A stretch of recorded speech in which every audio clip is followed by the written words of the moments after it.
Good afternoon, everybody. My name is Sara Bonella. And for those of you who do not know me, I am the Deputy Director here at CECAM and one of the PIs in MARVEL. So with both my hats on, it's a real pleasure to welcome you who are in the room, crowded room, very nice, and the people who are following us online to this Mary Ann Mansigh Conversation.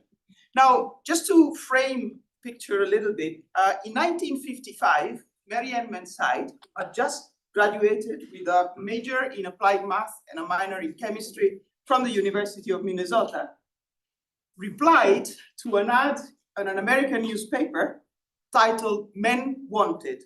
Mary Ann Mansigh replied to the Men Wanted ad from the Lawrence Livermore Laboratory.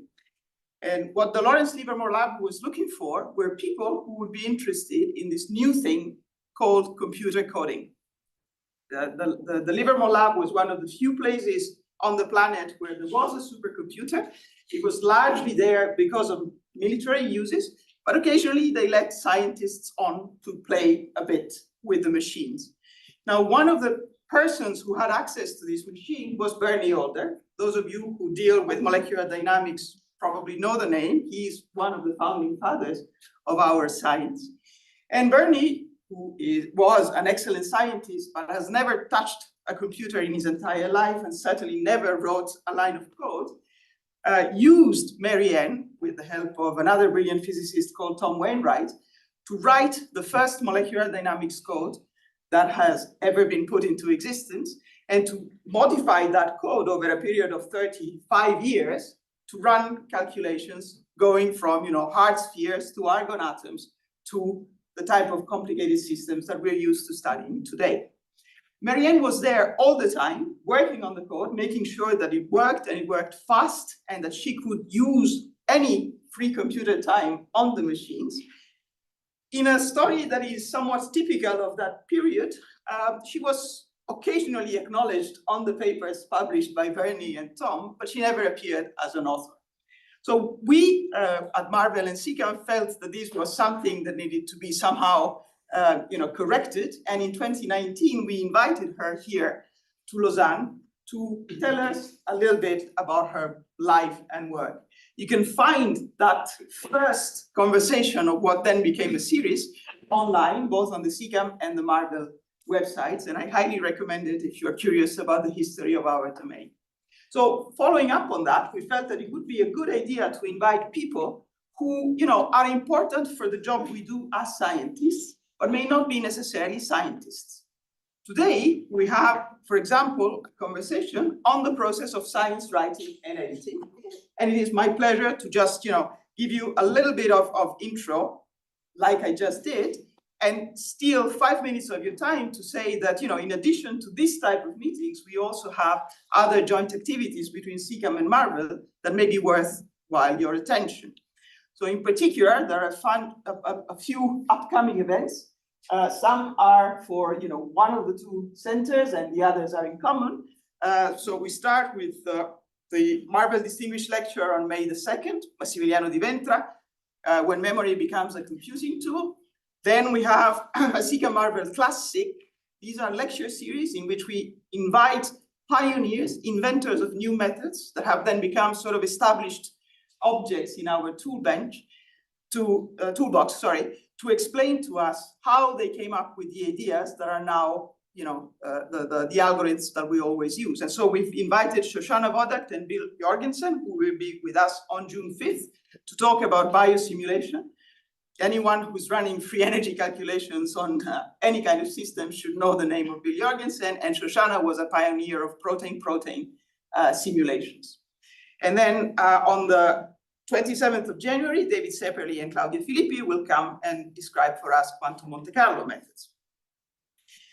In September, we will celebrate with a relatively large conference the 55th birthday of CECAM. So you're all invited to come and join us between the 2nd and the 4th of September. If you want to participate online, there is a registration deadline. That's May 31st, and the website where you can register is indicated here.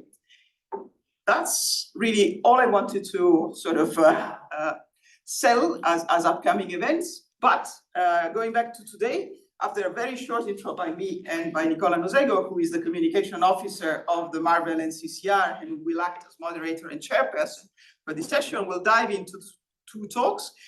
Then we're going to take a short break just to rearrange the room, to put us all in the mood and take care of any bio necessities. And then we can reorganize the room to put us in the mood for the second part of today's event, which is a very informal and hopefully lively discussion with our esteemed invited guests to, get to know each other a bit better, understand a bit better the type of work that they do, and if this is something that could be interesting for you, both, as people who write papers and then have to know what is the process for these papers to be published in journals, or who knows, maybe because you might want to consider a career in scientific editing and writing for yourselves.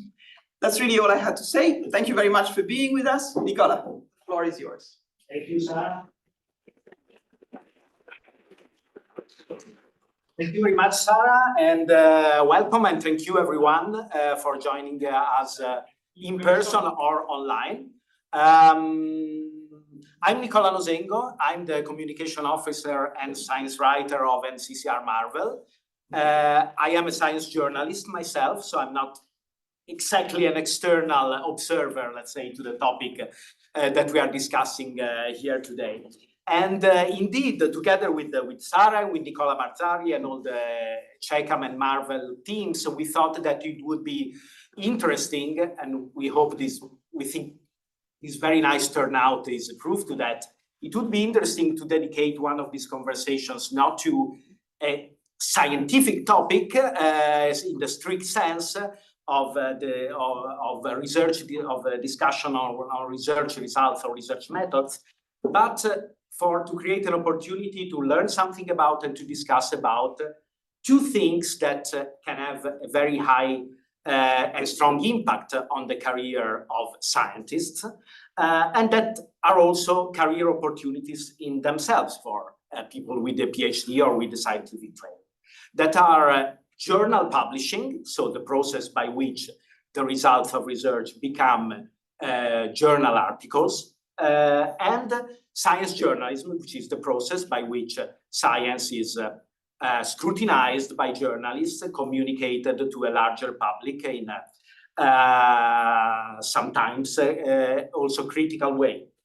So as I said, we thought that it was also interesting to present these fields as possible career choices for people with a scientific training. And indeed, we invited 2 speakers today who have a background as working scientists in the physical and chemical sciences, who are Nina Meinzer, who is a senior editor at Nature Physics, and Mark Peplow, who is a science journalist who used to be a news editor at Nature and before Nature at Chemistry World, and who is now a freelance journalist. And I would say one first take-home message that will now be elaborated in the talks, which is a very important one, is that these are 2 very different jobs.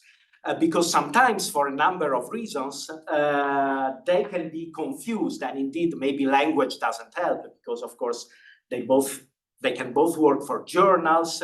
Journal and journalism are 2 variations of the same word. They can both have the title of editors, and they can even work in these different roles for the same publications, because for example, Nature has both a journalistic part and a science publishing part. So there is often a confusion about these roles, which are actually very different. And so that was also a reason why we wanted to have them both as speakers today, to give you a sense of these different functions that these jobs serve in the ecosystem of scientific information. But I'm already talking too much, so I would now like to introduce our first speaker, who will be Nina Meinzer from Nature Physics.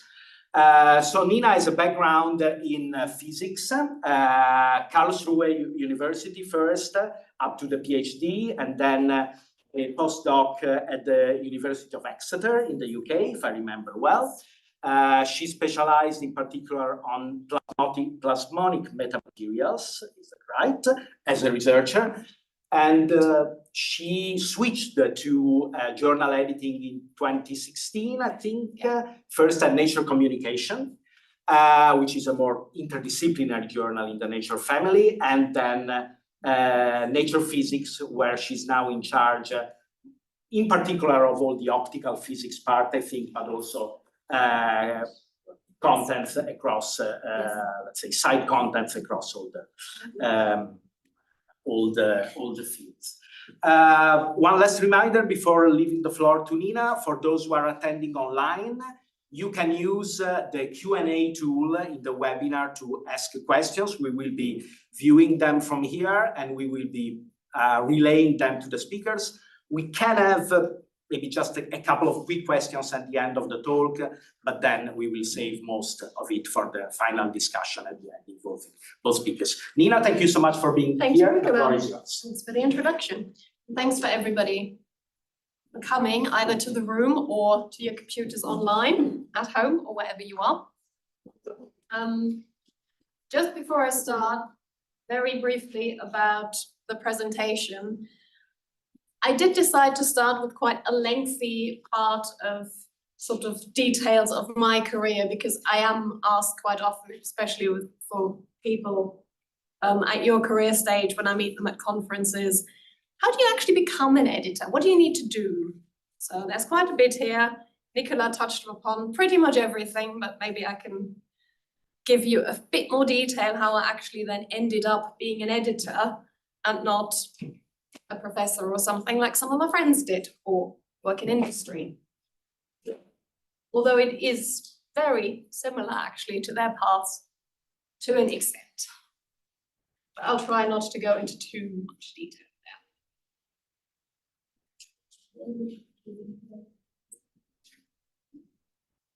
there. Right, so how I became an editor. As Nicola said, I did my undergraduate in physics, just general physics. At the time, that was still called a diploma in Germany. I'm not sure if it was the same in Switzerland. I think it was at some point. Now you would call it a master's. It's a 5-year degree. You have to do everything, cover sort of the basics of physics, and then you can pick and choose a few things. I did not specialize in optics originally. I did a lot of solid state condensed matter physics because, like most people on my undergrad, especially the first few years, I thought, who the hell would be doing optics? That was all sorted in the 18th century. Yeah, no. I then ended up in a seminar course where we had to give talks on a prepared topic.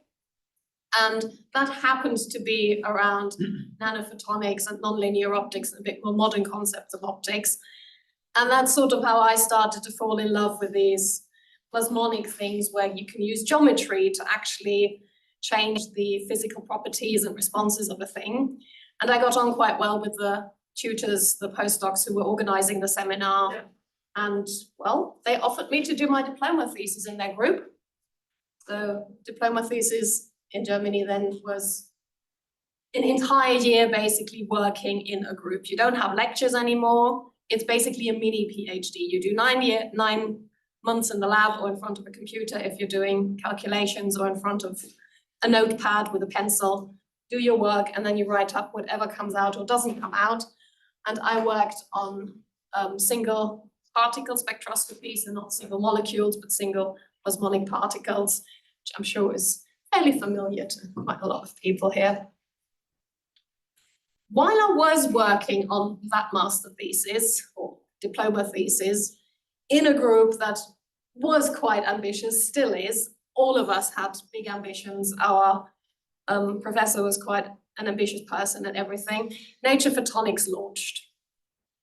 And that was the first time when I, who'd always had an interest in language, in writing, in journalism, I legit told my mother in year 11, Mum, I'm going to quit school and just become a journalist. And she should just said, no, you're not, thankfully. So I'd always had that interest.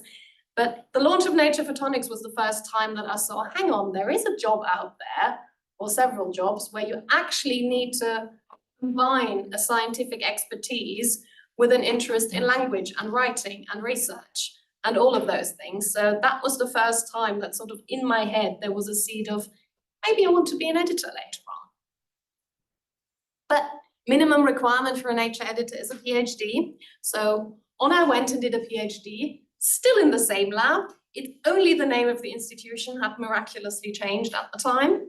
Just so happened that it now looks like I have those degrees from different institutions. I didn't. Same lab, didn't change anything. Now, my PhD was quite a frustrating experience, and I'm pretty sure I'm not alone there. We set out with an ambitious project of making a metamaterial laser. That was the fashion at the time. We knew it was complicated, we knew it may not work, but round about 2 years into my PhD, I didn't have results yet. And that didn't exactly feel good. So the whole thing then eventually turned into quite a detailed parameter study of combining a gain material with a metamaterial and what happens if you change certain parameters. Got me a PhD, but wasn't exactly exciting. So it was fun, but it was also frustrating. And of course, it was a lot of work, but it always is. But the other part of my PhD was that I was embedded in our graduate school. So that was one reason for the change of the name, was the German Excellence Initiative. And one thing we got was this graduate school that still exists, the CASOP, which stands for Karlsruhe School of Optics and Photonics. And we were embedded in that. And it's an interdisciplinary graduate school for everybody who deals with optics. So there were biologists there were engineers there were chemists there were physicists there. We didn't yet have computer scientists. I think now there are a few, but it's quite a broad spectrum. And you do have little seminars like this together also where the students are presenting, and you have courses together on presenting and writing and management and all those sorts of things. So it was a good experience for me. I really enjoyed this interdisciplinary exchange and talking about your research with people from completely different backgrounds and hearing what they're doing.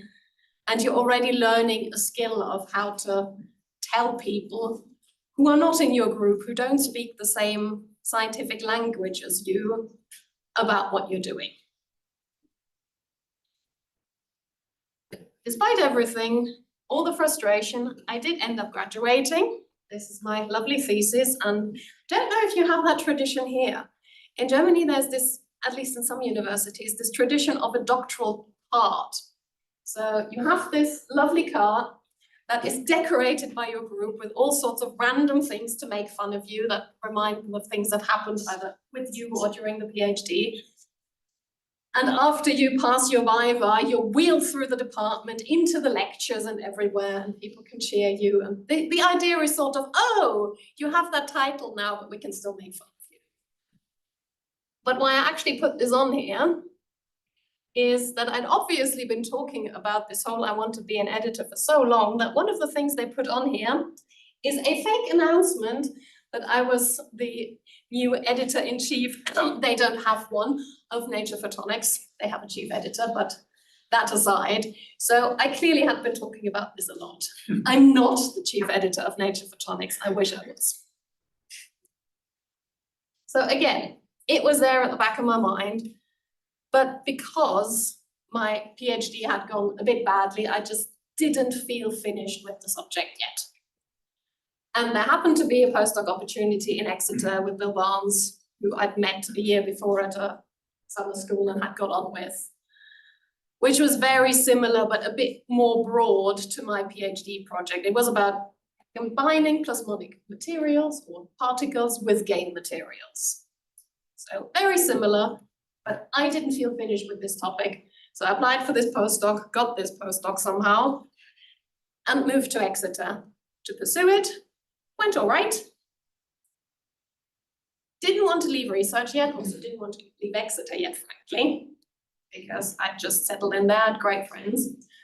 Started a second postdoc after 3 years, also in Exeter, but that switched gears a little bit. So the Quest project was essentially transformation optics, but largely with microwave metamaterials.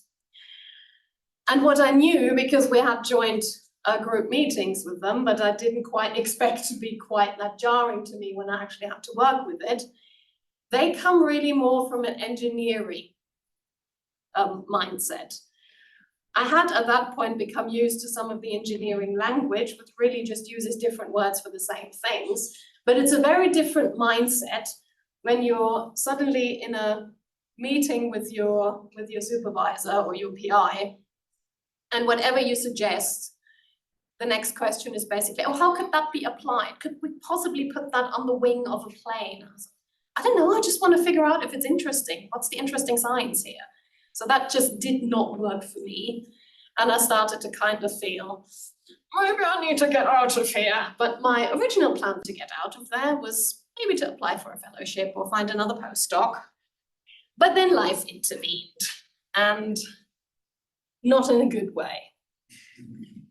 So what happened is that I felt worse and worse and worse, and my body got sicker and sicker and sicker, and nobody really knew why.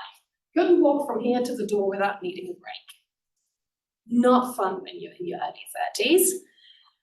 And I ended up in hospital and was diagnosed with an illness that I'd never heard of before. And I'm not saying this for people to just have pity with me, but the thing is, if you nearly die, and the guy who diagnosed me literally said 2 weeks later and you would have been dead, and you have a life-changing experience that really changes everything about how you have to live, you start to rethink what you want to do in life. You're not just plodding on anymore, you're really going, right, if this isn't working, I might not have the time to change this, I have to change it now. So once I got better, I sat down and had a look at job openings and fellowships and everything. And it so happened that there were 2 job ads out at Nature, one for a locum at Nature Photonics and one for a permanent position at Nature Communications.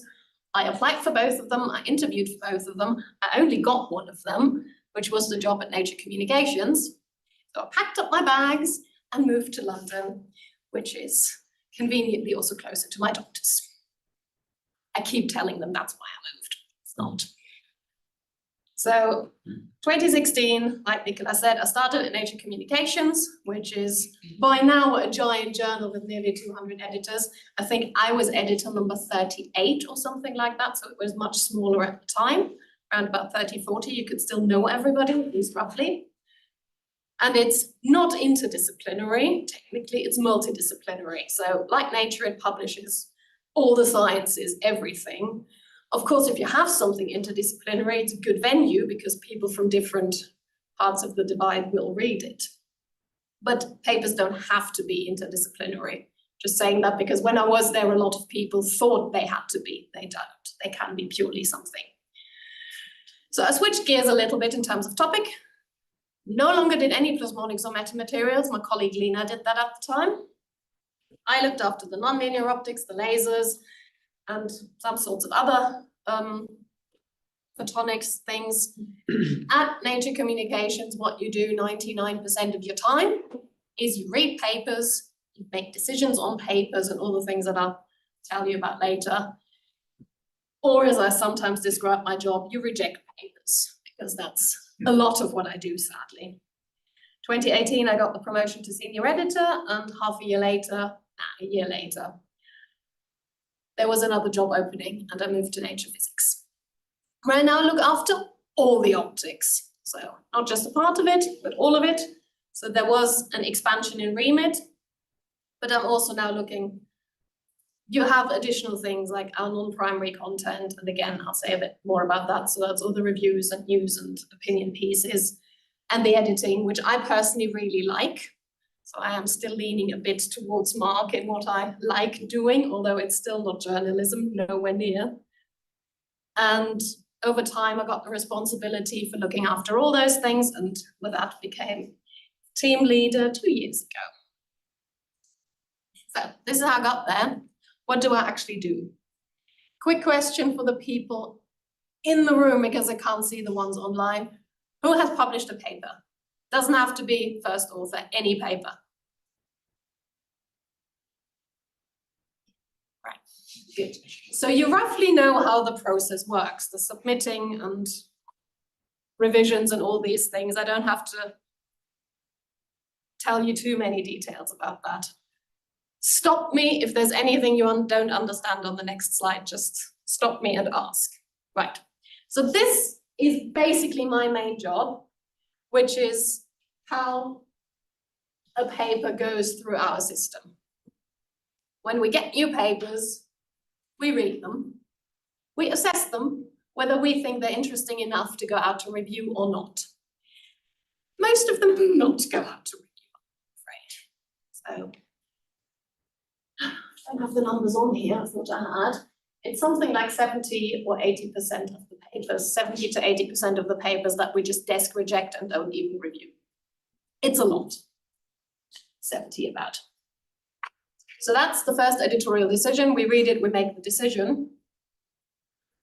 And we either send it back to you and say, sorry, no, somewhere else might be a better venue for this, or we send it out to peer review, in which case I have to manage the peer review. That means finding a sufficient amount of peer reviewers who have the time to do this, ideally quickly, who have the right expertise spread that is needed for this paper, and who also, among the panel, have sort of an overview of the field to tell us where this sits within the existing literature and what the field is currently interested in. We then, managing the peer review doesn't just mean that, we then get the reports back. I also have to read the reports and sort of pick out what are the important things, what might be a point in a report that actually says, hang on, the claims in this paper aren't correct, or they still need to do more work to prove that these things are correct, or are those all just minor things that can be discussed and just adding a bit more things. So I then need to make another decision based on the reports combined with the expertise of the reviewers. If my theory reviewer, for example, tells me, oh, we need more calculations here, they should really check if these numerical things are properly converged, I will take that a lot more seriously than if my theory reviewer tells me, yeah, but maybe they should check a particular setting on the lock-in amplifier, because I'd assume they have less experience with those sort of things. So yeah, that's that editorial decision, and there are these four potential decisions. One is an accept that hardly ever happens without any revisions. Don't think I've ever done that. Revisions or major revisions. I think you could already hear that from what I just described around looking into the peer reviewer reports. Major revisions usually means please go and do more experiments, like bigger experiments, not just this is going to take you 5 minutes in the lab to take another shot of an experiment, or do more calculations, or maybe you have to actually develop a bit more theory or numerics or whatever to prove that what you're saying here is actually correct. That's major. A normal revise might be, well, you need to give more context on how this sits in the literature, or maybe you need to explain a bit more here, or give us more parameters of what you've actually done so people can replicate what you've done and there's enough information in there.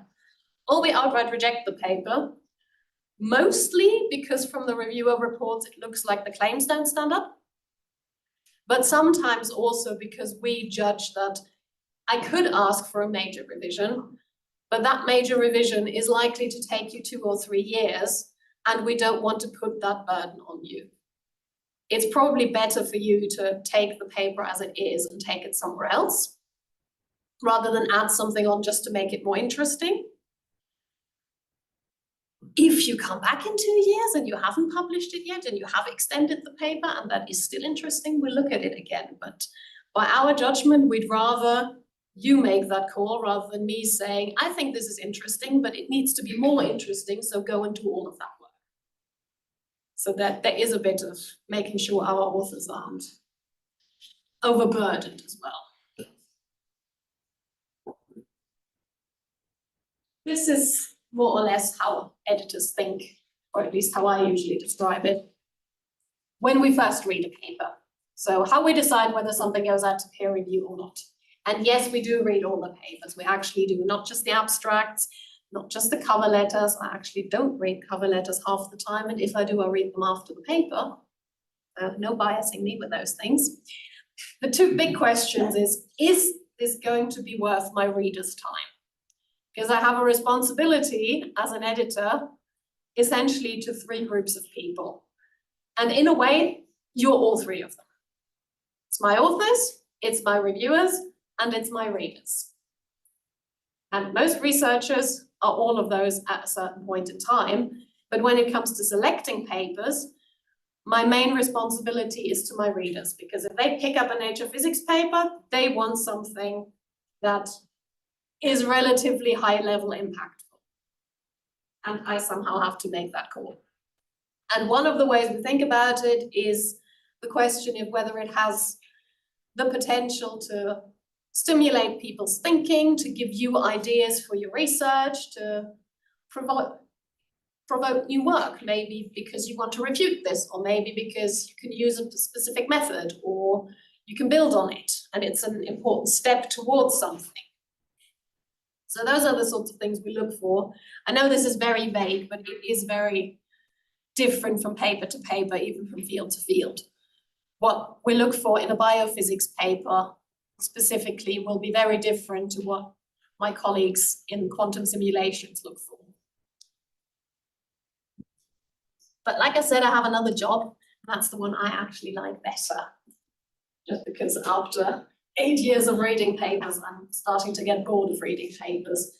And this is the main reason I moved to Nature Physics, is the non-primary content, which we also call the reviews, news and opinion, or RNO content, because it describes a bit better what it actually is. I don't know if everybody's familiar with this primary, secondary, all these types of literature. So it's basically all our content that isn't original research. So that's all the review style articles, the reviews and perspectives. It's all the summary and news style articles, like the news and views and the picture stories, the letter we write. But it's also opinion pieces like comments and worldviews, editorials, which are opinion pieces written by us, and our columns, the books and arts, which are book reviews and art installation reviews, and the measure for measure, which is our metrology column. Now, I don't actually commission all of those. We publish about 200 of those every year.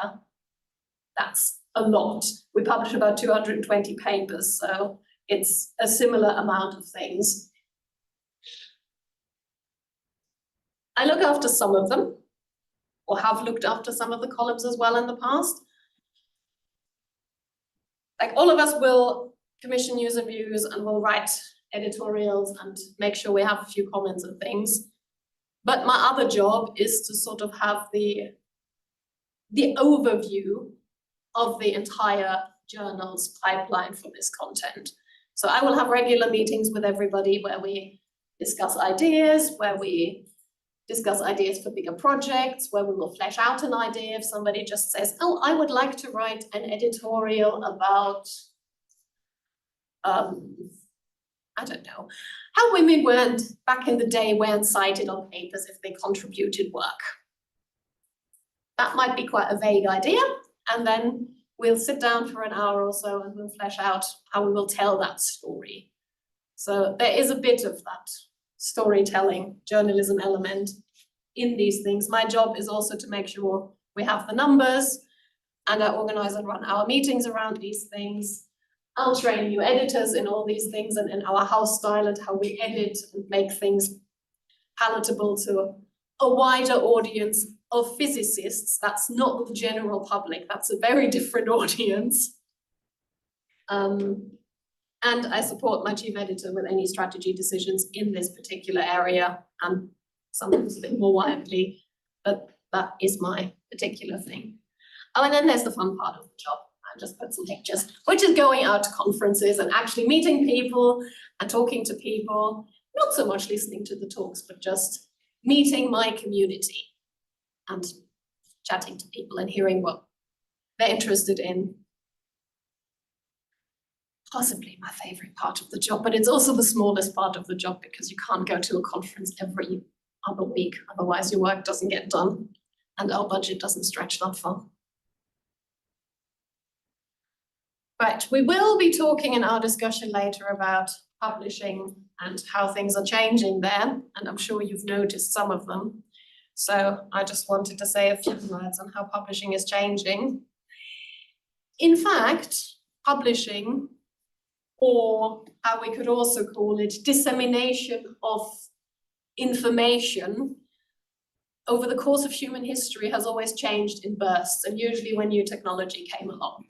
So originally it was all oral tradition and people told each other stories, poems or whatever. Not necessarily scientific stories. Then writing came along, people started to write things down. Some people were able to write, some people were able to read. Then printing press was invented, mass literacy emerged, and these things were disseminated even further. And then we got the internet and things just exploded. And scientific publishing works a bit in a similar way. So 400 years ago, science was largely disseminated by what we're doing here, but without the Zoom. By people coming to a meeting of a learned society and presenting what they've done. And who was in the room knew about it, and everybody else didn't. 350-ish years ago, the Royal Society, which is one of those learned societies, then decided practically we could write these things down. And the philosophical transactions of the Royal Society were allegedly the first and are still existing. So they're the oldest scientific journal out there. It's 350 years old. But that was originally basically what people had given as a talk written down and published, a bit like conference proceedings these days. Nowadays, you do just publish your papers there. Just over 150 years ago, Norman Lockyer founded Nature. I put that on there not just because I worked there, but also because it had a slightly different twist to it. So the philosophical transactions and most journals today are aimed at other researchers. Lockyer's idea was that Nature was supposed to be for the general public. It was to put the science before the general public. Now, we can debate later on with Mark, and I think this is one of the points where our jobs very much differ, whether Nature actually puts things before the general public or just before other researchers. I would argue the papers, and that's my main job, are still largely for researchers, but there is enough content in Nature, which is why it has this large magazine content of news items and everything, that still has that mission of presenting science to the general public. So that changed the game a little bit. Now in 2024, we actually have nearly 30,000 scientific journals out there, whereas for hundreds of years it was a handful.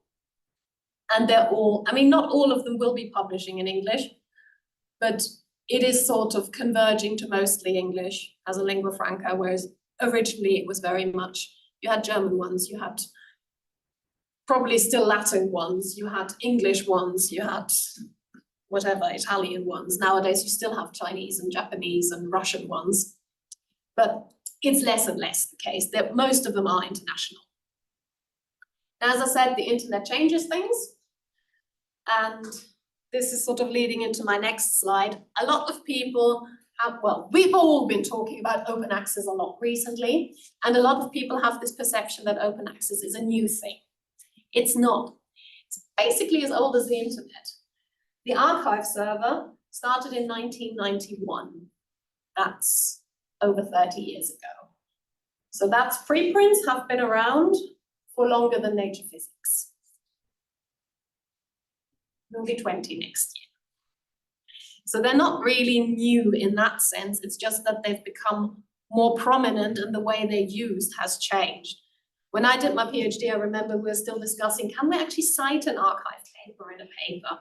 Is that okay to have that as a reference, or do we need to wait until it's published? Whereas today, that's not even a question. And in 2000, again, when the internet became bigger, not sure if you're aware of Biomed Central and PubMed Central, BMC claims to be the first and largest open access only publisher. Never mind if they're the first, they're one of the first. Who cares if they're the largest, but that already started in around 2000. And PubMed Central is arguably the largest open access post-publication repository with an embargo at that point. Now, what has changed recently is that we have open access mandates, and they were a giant change for the publishing industry and probably also for researchers. Back in the day, when I was a researcher, the thing was, yeah, if you want to publish open access, you do. If you want to publish in that journal, it's open access, you do. There are good reasons for it. There are bad reasons for it. But you do what we want. These days, your funders will tell you, you have to publish open access in a specific way. There are exact rules for when the thing has to be where, in what repository, in which thing, how long you've got to get the thing online. And that is largely driven by funders and librarians. Plan S, you've heard of that probably, that's actually a librarian consortium. So most of the mandates are for immediate open access. So the embargoes we used to have and still have on submission content, which means you could put it on your website or in a repository like PubMed Central after 6 months, they're no longer okay, which means you have to pay for open access or get into copyright wars with the publishers, which I wouldn't recommend. We have lawyers. But overall, for both researchers and the publishing industry, it means that fewer researchers and less research can actually be published in a subscription journal because most funders won't allow it anymore. So we had to react and offer more OA options, which we do, but they come at a price. And I just want to very briefly say, because you can't do it without today, the potentially next big one might be right on our feet immediately after the OA, and that is that AI might, of course, change everything. It might not. We'll see. I can tell you that the publishing industry is already looking into applications for generative AI. There are already AI translated books out there, summary written content. For now, I have to say that it's mostly a copyright-related headache because a lot of people use AI images and stuff, and that's legally a minefield. I'm pretty sure we will see an AI assist coming very, very soon. But if it will replace editors, probably not just yet. If it will in 10, 20 years' time, I don't know. Personally, I don't think so anytime soon, but that's mostly for human psychology reasons. And we can talk about the details later if you're interested. Thank you.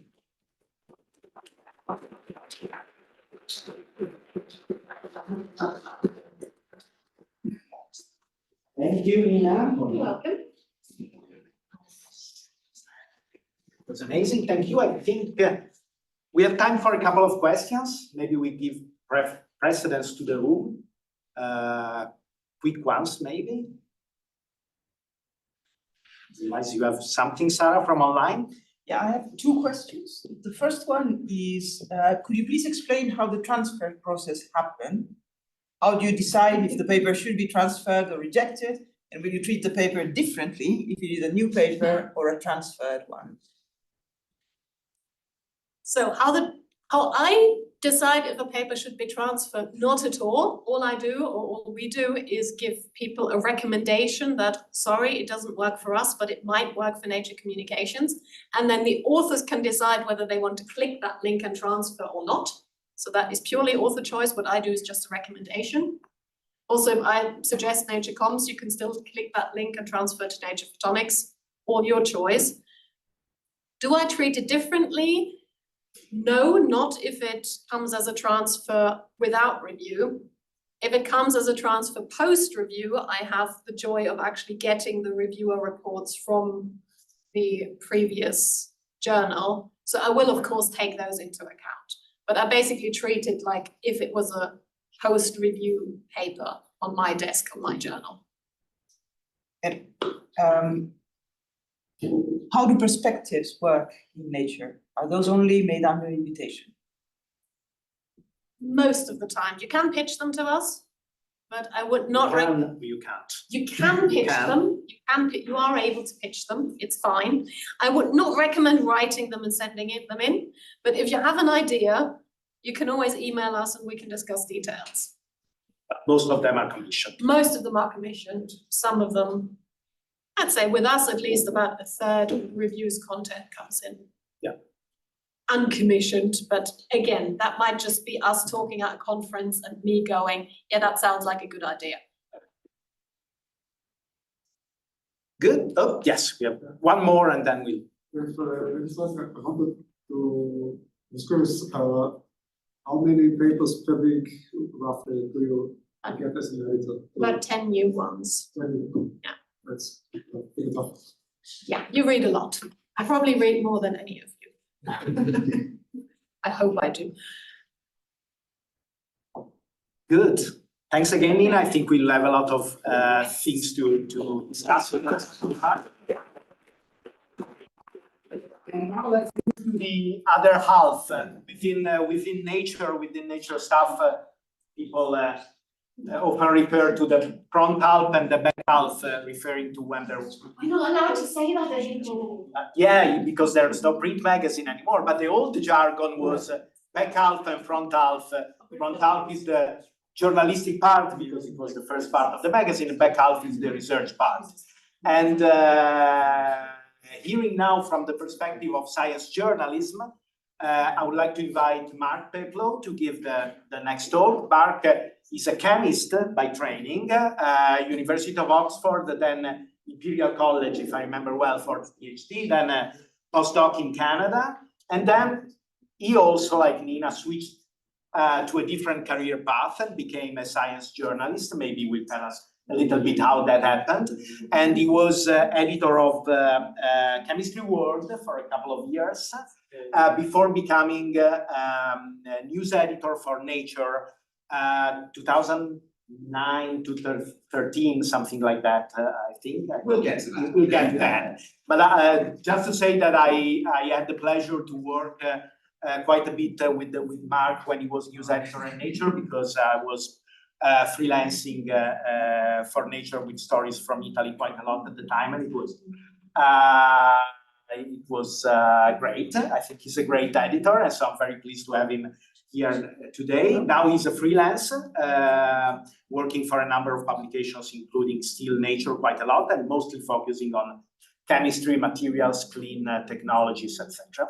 Mark, please join me. Thank you so much for being here. Thank you. And thank you everyone for joining us here today. I really appreciate you coming along. And thank you very much for the kind introduction. And thank you indeed for inviting me to the Mary Ann Mansigh Conversation. I am genuinely honoured and delighted to be here. I'll confess that I'd not actually heard of Mary Ann Mansigh before being invited to give this talk.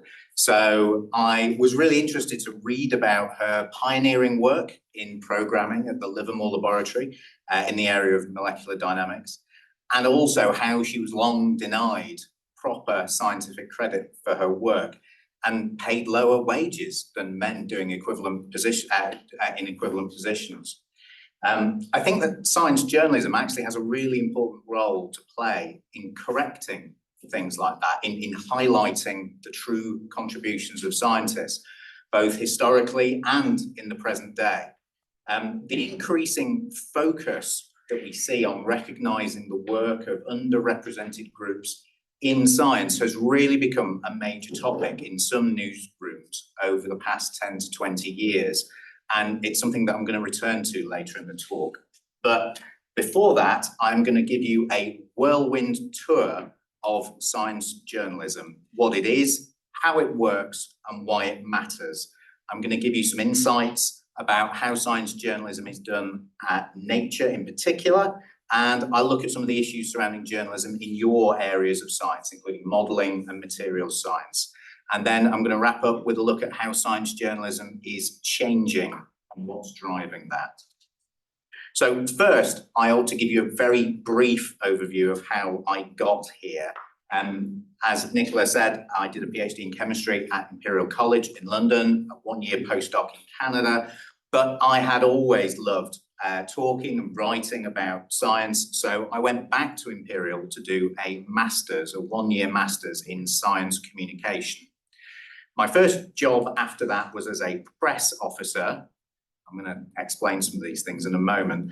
But in 2004, I went to work for Nature as an online news reporter, covering all of the physical sciences, everything from earth sciences to cosmology and everything in between. I was then editor of Chemistry World magazine for a couple of years. That's published by the Royal Society of Chemistry. I went back to Nature in 2008 to be their chief news editor, so ultimately responsible for all of their news output. I did that for 5 years, and I have been freelance since 2013. So it's worth explaining some of those job titles to you. Firstly, what is a science journalist? Well, it's someone who's involved in telling stories about science through writing or audio or TV or other media. Some journalists are called reporters. They have conversations with scientists, and those are called interviews. They digest them and they use that information in weaving the story together. Journalists called editors make decisions about what stories should be told and how they should be told. At the most basic level, that might involve just moving words around on a page. There are other editors called sub-editors. Those are involved in checking facts in a story and making sure it's understandable to an average reader or listener. Now, some of these journalists at a publication like Nature are staffers. They work on staff. They are full-time employees of a publishing company. But a lot of reporters and editors, like me, are freelance. We work for ourselves and we do jobs, but on a story-by-story basis for any outlet that will pay us. I typically write about chemistry, materials, clean tech, pharmaceuticals, and I do that from a science point of view. Here's a new scientific discovery, but also from a policy and business point of view as well, because all of those things, especially clean tech, you can't talk about one without the other two. Science, policy, and business all absolutely intertwined. Writing takes up about half of my time. The rest is freelance editing, and that covers any scientific topic, the editing. I do most of my work for Nature, Nature Biotechnology, Chemical and Engineering News, which is published by the American Chemical Society, PNAS, a few other magazines. I also mentioned in my little resume, press officers. That was my first job. So press officers are people employed by universities or businesses or governments to liaise with journalists and put their organisation's point of view into the media. The press officer's work might include writing a press release, which is itself a story about science, and that gets distributed to journalists in the hope that it will tempt them to write about it. So while press officers serve their institutions, journalists are primarily concerned with serving our readers. I was really interested that Nina made the same point, that the reader is always the primary focus of who I am serving. Same with journalists. Our aim is to give the reader something that's interesting, enlightening, as true as can be, and hopefully even entertaining to read. This focus, laser-like focus on serving the reader, was nicely described years ago by a venerable science editor of the Guardian newspaper in the UK, a guy called Tim Radford, who set down a manifesto for the simple scribe. It was essentially 25 commandments for journalists. I just want to read you the first few, which I've abridged a little bit. When you sit down to write, there is only one important person in your life. This is someone who you will never meet, called a reader. You are not writing to impress the scientist you've just interviewed, nor the professor who got you through your degree. You are writing to impress someone sitting on a train who will stop reading in a fifth of a second, given a chance. So the first sentence you write will be the most important sentence of your life, and so will the second and the third. This is because although you may feel obliged to write, nobody has ever felt obliged to read it. So for a national newspaper, most of the readers are not scientists. So science stories are often written at a level that will be understood by a bright 14 or maybe 15-year-old. On a tabloid, that age is 11. At a publication like Nature, we write at a level that can be understood by someone who studied high school science up to the age of 17 or 18. And we pick this age because although most of our readers are working scientists, they might be ecologists reading about cosmology or astronomers reading about genetics. So our coverage has to be meaningful, important, accurate, and insightful for people who are world experts in the topic we're covering, but it also has to be accessible enough so that any scientifically literate person can read it. So what is the point of science journalism? Well, for any commercial publication, part of the reason is bluntly to sell newspapers or magazine subscriptions, but there are nobler purposes. Maybe you just want to shout from the rooftops about an amazing new discovery. Maybe you want to make it easier for scientists from diverse disciplines to communicate and collaborate with each other. Maybe you want to expose wrongdoing in the scientific community. Maybe you want to highlight deficiencies in science funding. Maybe you want to shine a light on a fascinating academic dispute in a way that might actually help to resolve it and enable science to progress. These reasons, all of them and more, all motivate journalists at Nature.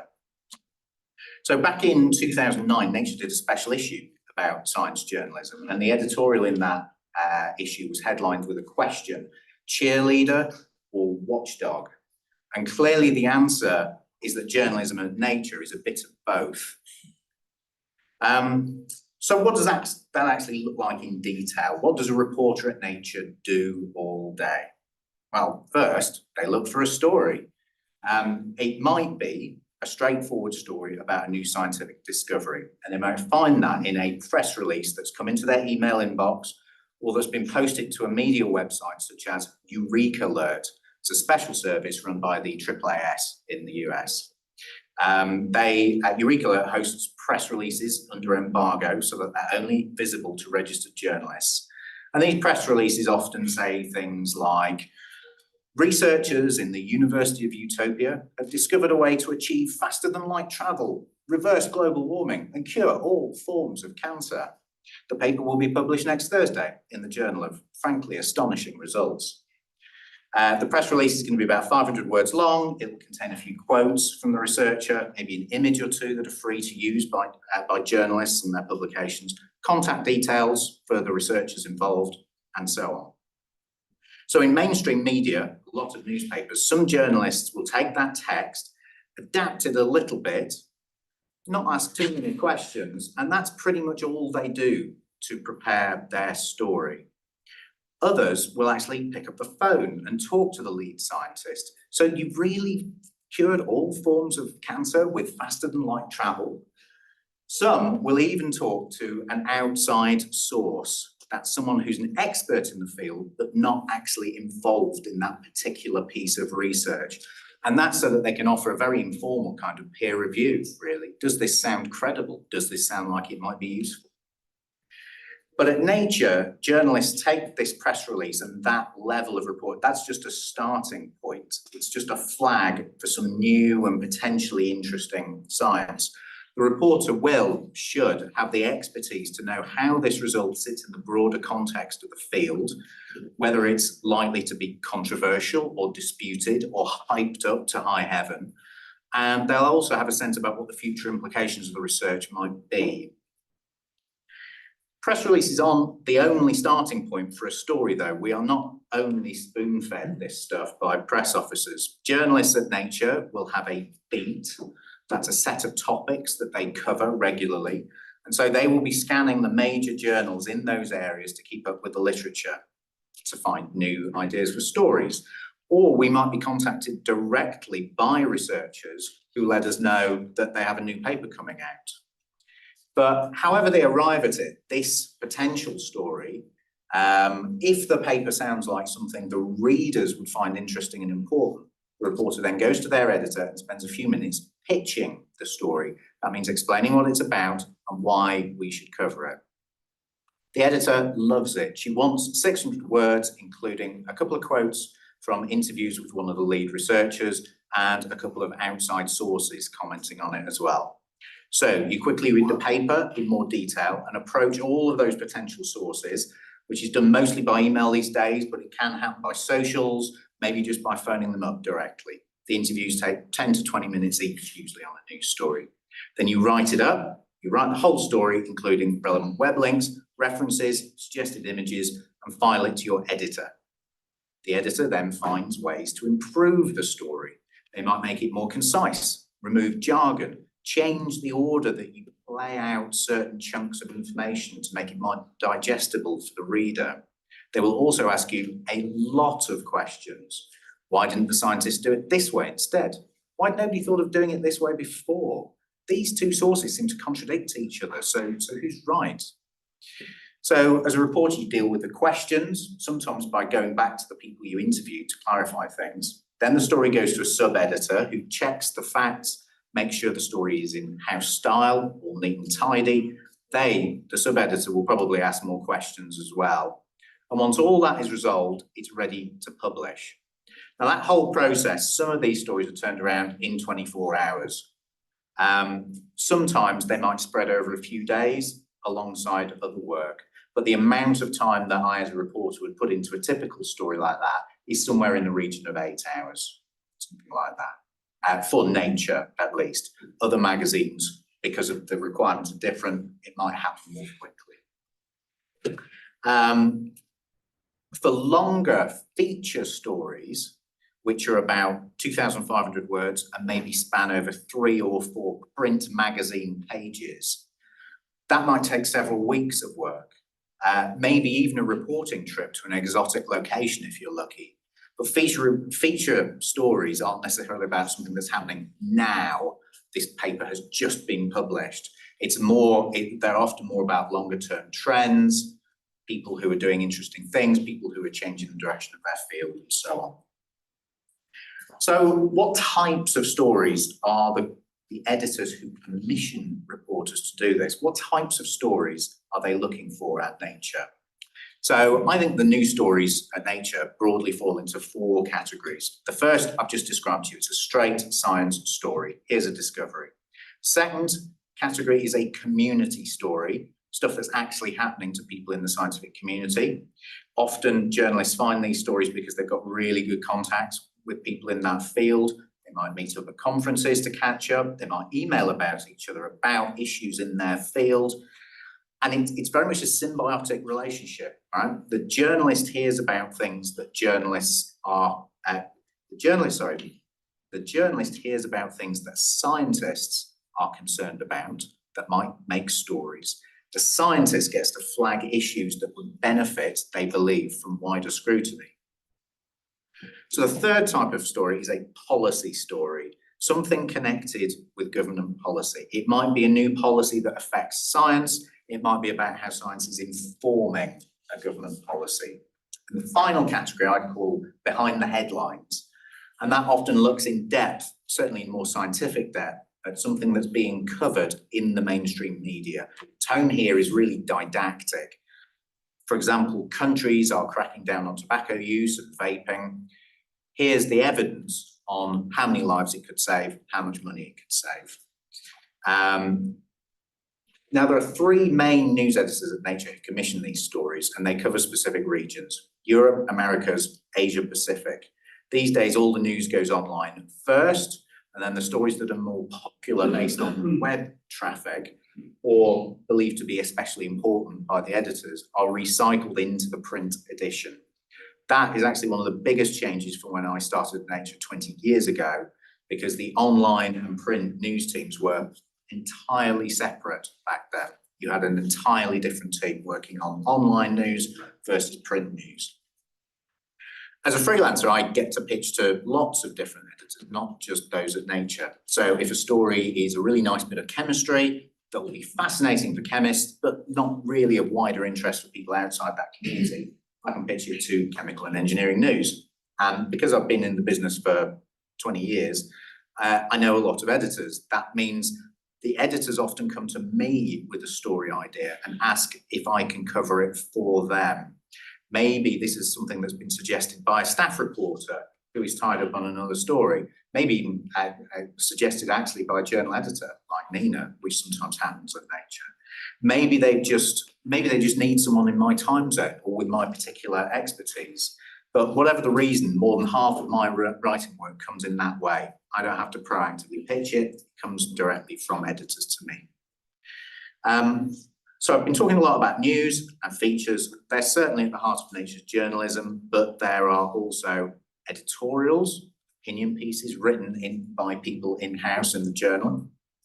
There are research highlights, opinion pieces, and news and views articles that are written by scientists but edited by journalists. They offer a perspective on a hot new paper, often one that's being published in Nature.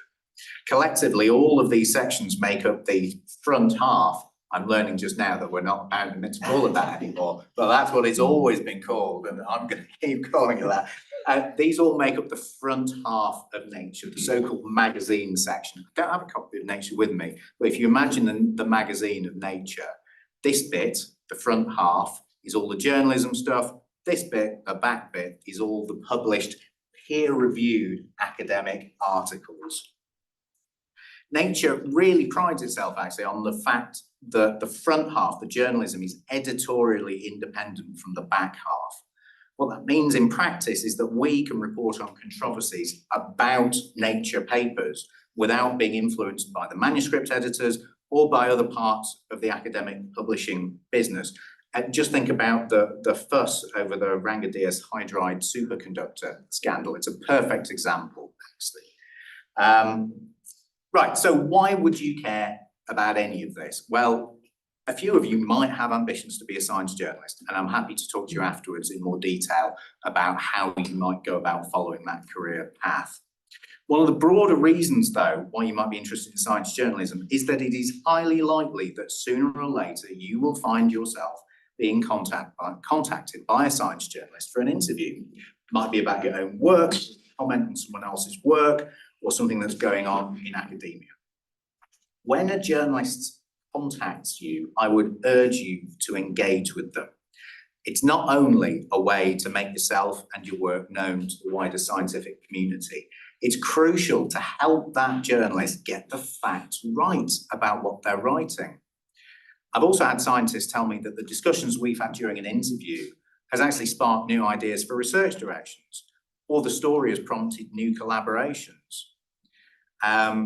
Some scientists use news stories about their work to support grant applications or tenure applications as a way to demonstrate impact of their work, broader impact. And talking to journalists really just forms part of a broader class of academic work. It's often dubbed outreach, which these days can actually be a requirement of a lot of funding agencies. Now, I know some scientists can be quite suspicious of journalists. They assume they're trying to catch them out or get them to say something controversial. In the vast majority of cases, that is not true. And if the journalist works for a science-focused, reputable organization like Nature or Scientific American, I'd say it's essentially never the case. We just want to write a true and interesting story for our readers. And also, just ignoring a journalist's interview request doesn't mean they won't write the story. It's already been commissioned. They're writing that story, whether you engage with them or not. So really, if you can spare 10 or 15 minutes, it's always better to engage with them if you can, because you can help to shape the tone of the story and make sure that it accurately represents your field. So let's talk about your field, which I think has some specific challenges for journalists covering your area, especially for mainstream journalists. If you look at materials science, for example, any story about a new discovery will inevitably ask, what is it good for? Is this material going to be a better catalyst or an amazing battery electrode component? What are the applications? And the truth is, with a lot of basic research, often we don't really know whether it's going to be practically useful for anything, because that depends on so many other factors beyond its physical properties, the availability of the materials, the cost, incumbent technologies that are already on the market, and so on. So there's always a risk, I think, for scientists and journalists of overhyping materials science discoveries. Just think of how often you've heard graphene or perovskite photovoltaics described as a miracle material. My advice is to be clear about what properties it has that might be exploited in applications, but also be clear about what hurdles might have to be overcome to achieve that. That way the journalist is more likely to write a nuanced story that accurately reflects the true situation with all the necessary caveats. Another issue for your area is about the computer side of things, modeling, machine learning, artificial intelligence, and so on. Almost every journalist you ever talk to will treat these things as a black box. They don't understand it. They don't care what's going on inside the algorithms. At best, they want to know what you fed into it and what came out the other side. Now, on the one hand, this is entirely understandable. Most of the journalist readers are simply not interested in the inner workings of an algorithm or a modeling system. And since it's not going in the story, the reporter doesn't need to ask you about it. But on the other hand, I do worry that too much of this stuff is now being taken on trust by journalists. As a journalist, you have essentially almost no way of telling whether this or that AI system is indeed producing meaningful and useful results, or of comparing different AI approaches. And since AI is now being used more and more in research, I think this sort of black boxing problem is only going to get worse. So I think it would be helpful for you as a community to start to think about ways to explain what's going on inside the black box, models, simulations, algorithms, maybe by thinking of helpful metaphors or analogies so that those sorts of details can start to creep into broader media coverage of your work. If you haven't seen it, I just found this comic when I came in here in a stack over there, which I think is a really good example of how you can use metaphors and storytelling to explain relatively complex ideas about simulation and modeling. So if you haven't got a copy, go and have a look. They're in a pile over by the door. I think this is important to try and explain this stuff because it's not just about fostering a deeper understanding of your work, valuable though that is. I think it's also an important way to demonstrate transparency about your work, and transparency tends to engender trust and support. So I want to wrap this up by looking at how science journalism is changing. First, let's look at the technology side. Like I've already explained, Nature is now an online-first magazine, and that's true for the vast majority of mainstream and specialist magazines out there. But there is also a lot more technology used in the newsroom. 10 years ago, I used to have daily in-person news meetings every morning to hear reporters' pitches and decide the day's news agenda. Now, a lot of that collaborative work is done remotely using systems like Slack and Trello. The editors use systems like Chartbeat to see what stories are resonating most with readers to help decide what we're going to print. Since about 2020, the editors have also had story traffic goals. So they really do like to pick hot topics that are going to get a lot of readers' eyes on page. In general, cool new science does get a lot more clicks than climate policy, but it's obviously important to cover both areas. It's just one example there where an editor's commissioning judgment is really important to get the right balance of stories. Social media is obviously used more and more to drive traffic to magazine websites, but it can also play a big role in commissioning decisions. If a topic generates a lot of discussion on Twitter, like the supposed room temperature superconductor LK99, for example, you can visibly see that it's something the community is interested in. So Nature and science journalists more generally want to play a role in that conversation and bring it to the fore. On the community side, representation has rightly become a much bigger issue for science journalists over the past 10, 20 years. Women in science has been a perennial topic much longer, of course, but diversity, equity, and inclusion more generally really is at the forefront of a lot of journalists' thinking these days. So let me give you an example. Some of you might have heard of a science writer called Ed Yong, who's written books like I Contain Multitudes, which is about the microbiome. He was a staff writer at The Atlantic for several years. He's also written for Nature in the past. About 10 years ago, Ed started looking in detail at the gender ratios of scientists quoted in his stories. And he found that on average, women were really underrepresented. Some of the stories looked like those dreaded all-male conference panels, the manels. Around the same time, other journalists and publications started doing similar surveys, and it really highlighted that this was a widespread problem. It prompted, I think, a genuine rethink in science journalism, and since then, most of the magazines I work for explicitly ask reporters to find diverse sources for their story. More women, more people of colour, more LGBTQ scientists, and so on. Broadly, I would say that effort is working, but slowly, and there is clearly a long way to go. One of the most helpful things for journalists who are trying to take action on this issue are online resources that act as directories for scientists who are from underrepresented groups. These are sites such as Diverse Sources, Gauge, Diversify Chemistry, and many more. I would encourage researchers to sign up to these kinds of directories because I know that journalists really use them, me and many others. It's also important that we hear more from young scientists, the people who actually do the lab work, who are very well represented here. I often try to interview the PhDs or postdocs who led the experimental work on a paper, but often they will defer to their boss, or their boss won't let them do the interview. I say, let us hear the voices of young scientists because they're the future of your field. They're also the best recruiting tool for the next generation of scientists. If you're a young scientist and you're nervous about doing an interview, ask your institution's press officer for some media training because most of them will be able to provide that. So the shift to online that I've been talking about over the past 20 years, it certainly made science journalism more visible and more interactive with its readers, but it also means that the money that magazines make from print advertising has gone down significantly, while the income that you get from online advertising has not risen enough to take its place. Nature's journalism, fortunately, is somewhat insulated from that because it's always been regarded as a loss leader. It is added value in the journal that helps to retain subscriptions, but it does not have to make a profit on its own. But elsewhere, science journalism is really suffering from the decline in advertising revenues. National Geographic laid off all its staff reporters last year.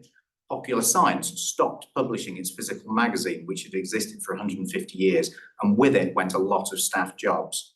Wired laid off 20 staff journalists last year, and so on. Clearly, this is a problem for my profession, but I think it's a problem for scientists too, because without specialist science journalists, the quality of coverage of your field will decline, or it might disappear altogether. And that leaves a big gap where disinformation about science can flourish. There's a danger that all this has the knock-on effect of damaging public trust in science, which is bad for all of us. Just look at the growth in anti-vaccine rhetoric online.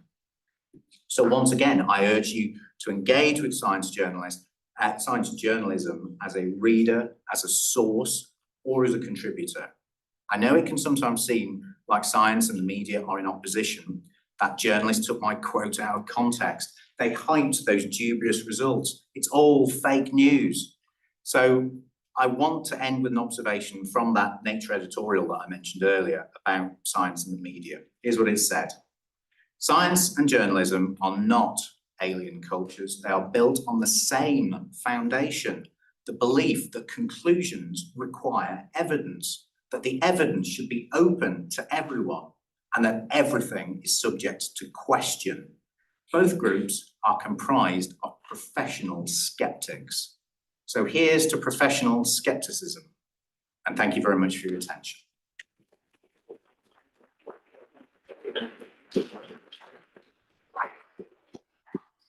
Thank you so much, Mark. That was quick, but I mean surprisingly overview of what science journalism is and what is it for. Just a quick note, because Mark mentioned it really quickly.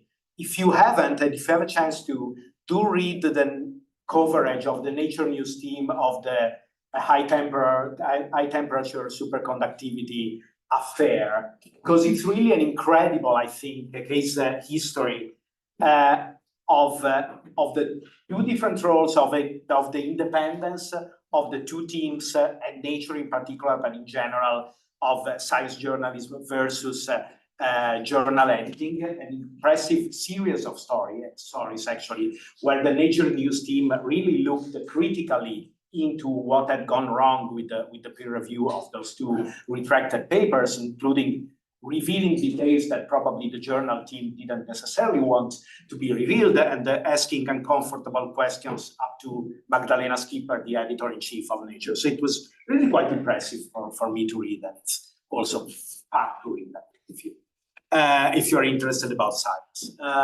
So do read it. I know we have a couple of questions but again, maybe before let's hear from the room. Otherwise, there are actually two intriguing questions from online. Yeah. So the first one is about the art that comes with papers. And so are there any professional science artists that you work with? Or do you create the images, animations yourself? I certainly don't have the skills to create it myself, to create things like that myself. There is a whole ecosystem of people who work in scientific design, scientific graphic design. Some of them will work on staff at Nature. I think their art desk for Nature is probably about half a dozen people, something like that. They'll also have 2 or 3 or perhaps even 4 these days picture editors who will go out and find pictures. But in terms of creating scientific graphics, yeah, Nature has a team of people, and it also has freelancers who it will use for that. A lot of the covers actually are often done by freelancers who are really genuinely artists in their own right, digital artists, but also highly scientifically literate, so that they can take concepts and ideas from a paper and turn it into beautiful images for the cover, or indeed to accompany views and things like that. This is maybe for both of you, but because I've had, for the covers, for example, I've had scientist friends asking me, oh, they told us that our paper might be the cover of the next issue. Can I teach a design for the cover of Nature, or will they do it on their own? So can scientists propose their own cover, or will it? I don't actually know for Nature. I think Nature does most of them themselves.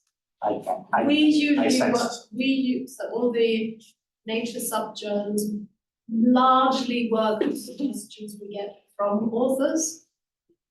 Although it's worth noting that each of the journals has a particular style. So like Nature Physics, for example, likes covers that are based on data in some shape or form.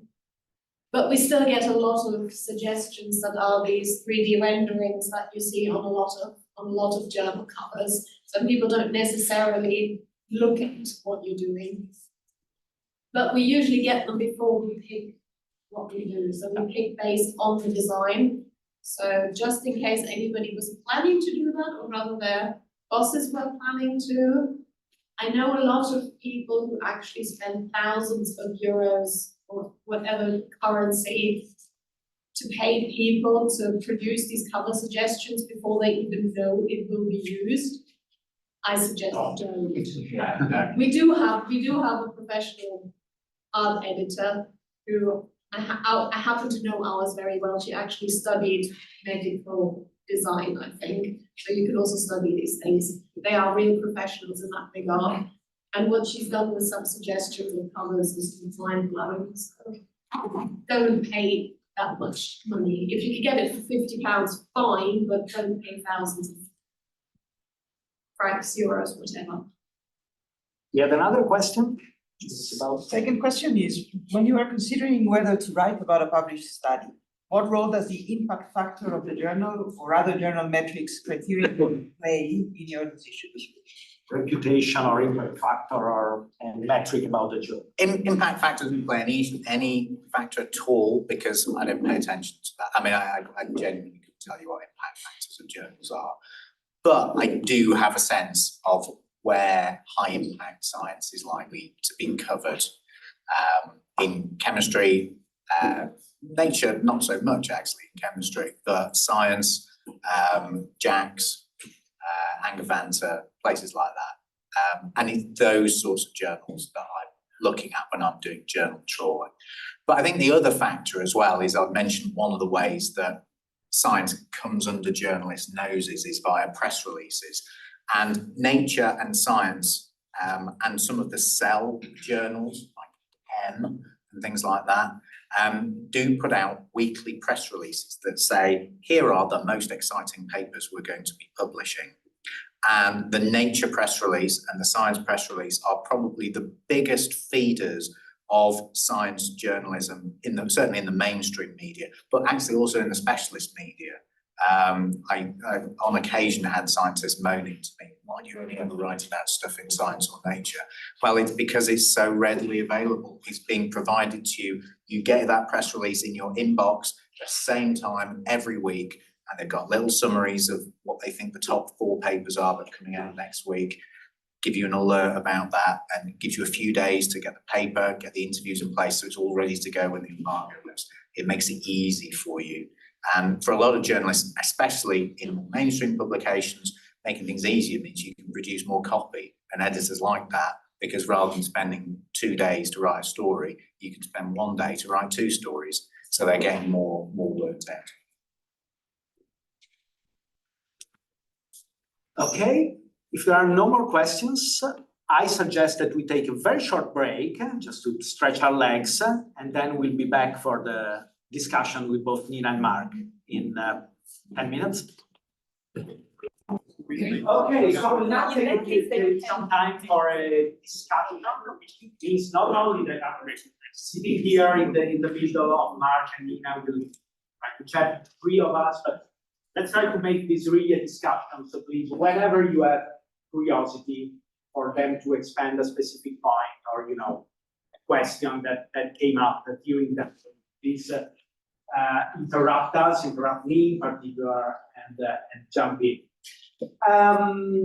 I would like to start with a very direct question, which we didn't even agreed upon beforehand, so those are the best ones, because you've both described very well, I think, in what your job is about, your own motivations for going into it, and some of the challenges, but there are probably many more, but some of the challenges that it's now facing. The very direct question is, would you advise someone who is now a young student, who is now training in their own specific field, to consider your career? Is this something that, in your opinion, with all that's changing in the business, is a good path to go for someone who is, who has some interest maybe in the communication aspect, in the writing aspect, as you, for example, Nina described, that you kind of had that bug early on. Would you recommend it to young people now? Because the answer is not necessarily yes for it. I think in principle I would, but I think you need to be clear what the job actually is, because it's not a science journalist job. So if you want to spend your day writing, editor is probably not the first choice of job. I think editor is a good thing, a good job if you described it quite nicely with Stu's motivation when we were chatting earlier. If you want to stay with science, but not necessarily be a practicing researcher, because you do still get all the trends, everything that's happening, all the interactions with researchers. You still have to handle a lot of papers, but you also need an interest in that communications aspect, at least. Depends a little bit what journal you're working at. I had to do a lot less of that at Nature Communications. So there are many, many journals where you can be close to science as an editor without any of the journalistic-y things. But it's also, you also have to be aware it's not the easiest job in the world. So some of the things I didn't talk about earlier is that it's not a 9-to-5 job.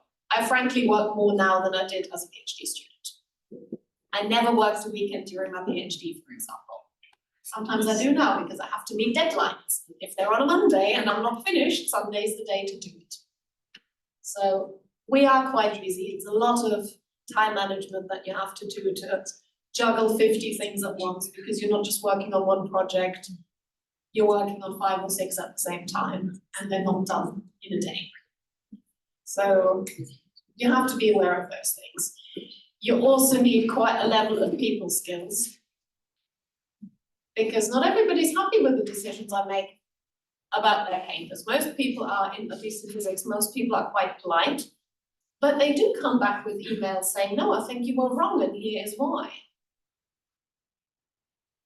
I thankfully have had very little of that. Some of these emails can get nasty, and you kind of have to deal with that. It's quite rare, thankfully, that people, one of my colleagues back at NatComs, I remember at the time, had a wonderful email that started with, I understand that you're a failed scientist, but.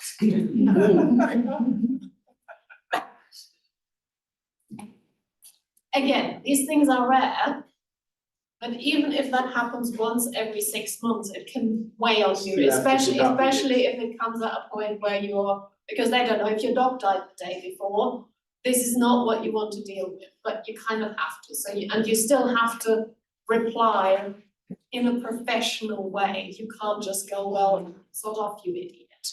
So you need a level of people skills. And one thing we hear a lot in interviews, I think every single person I've interviewed who actually was viable as an editorial candidate, including myself, has said this.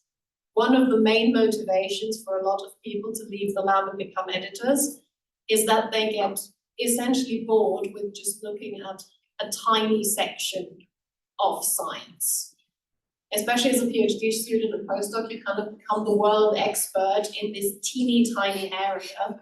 Whereas my job, I often say, and I think Mark's probably similar, that I often say that I'm a professional non-specialist. So I kind of have to know all the optics in breadth, but only yay deep.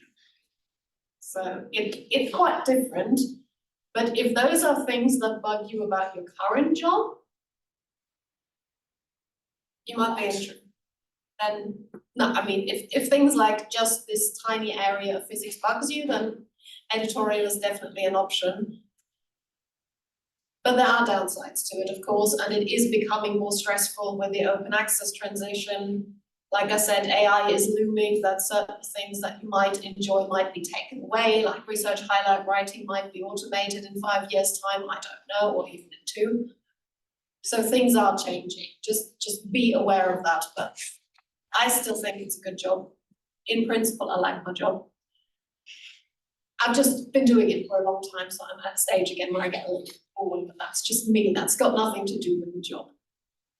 Mark, for journalists, it has become harder and harder the last couple of decades. Yeah. Shrinking newsrooms, shrinking budgets. True. I mean, you became a freelance by choice, but many people out there just can't find jobs and maybe don't have the options that you have as a freelancer. Yeah. With all your content. So would you still recommend going into science journalism to a young? 100%. It's an absolutely brilliant job. It's the most fun you can have. It's amazing. So I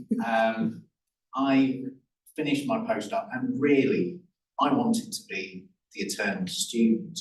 I really wanted to just be a student for the rest of my life.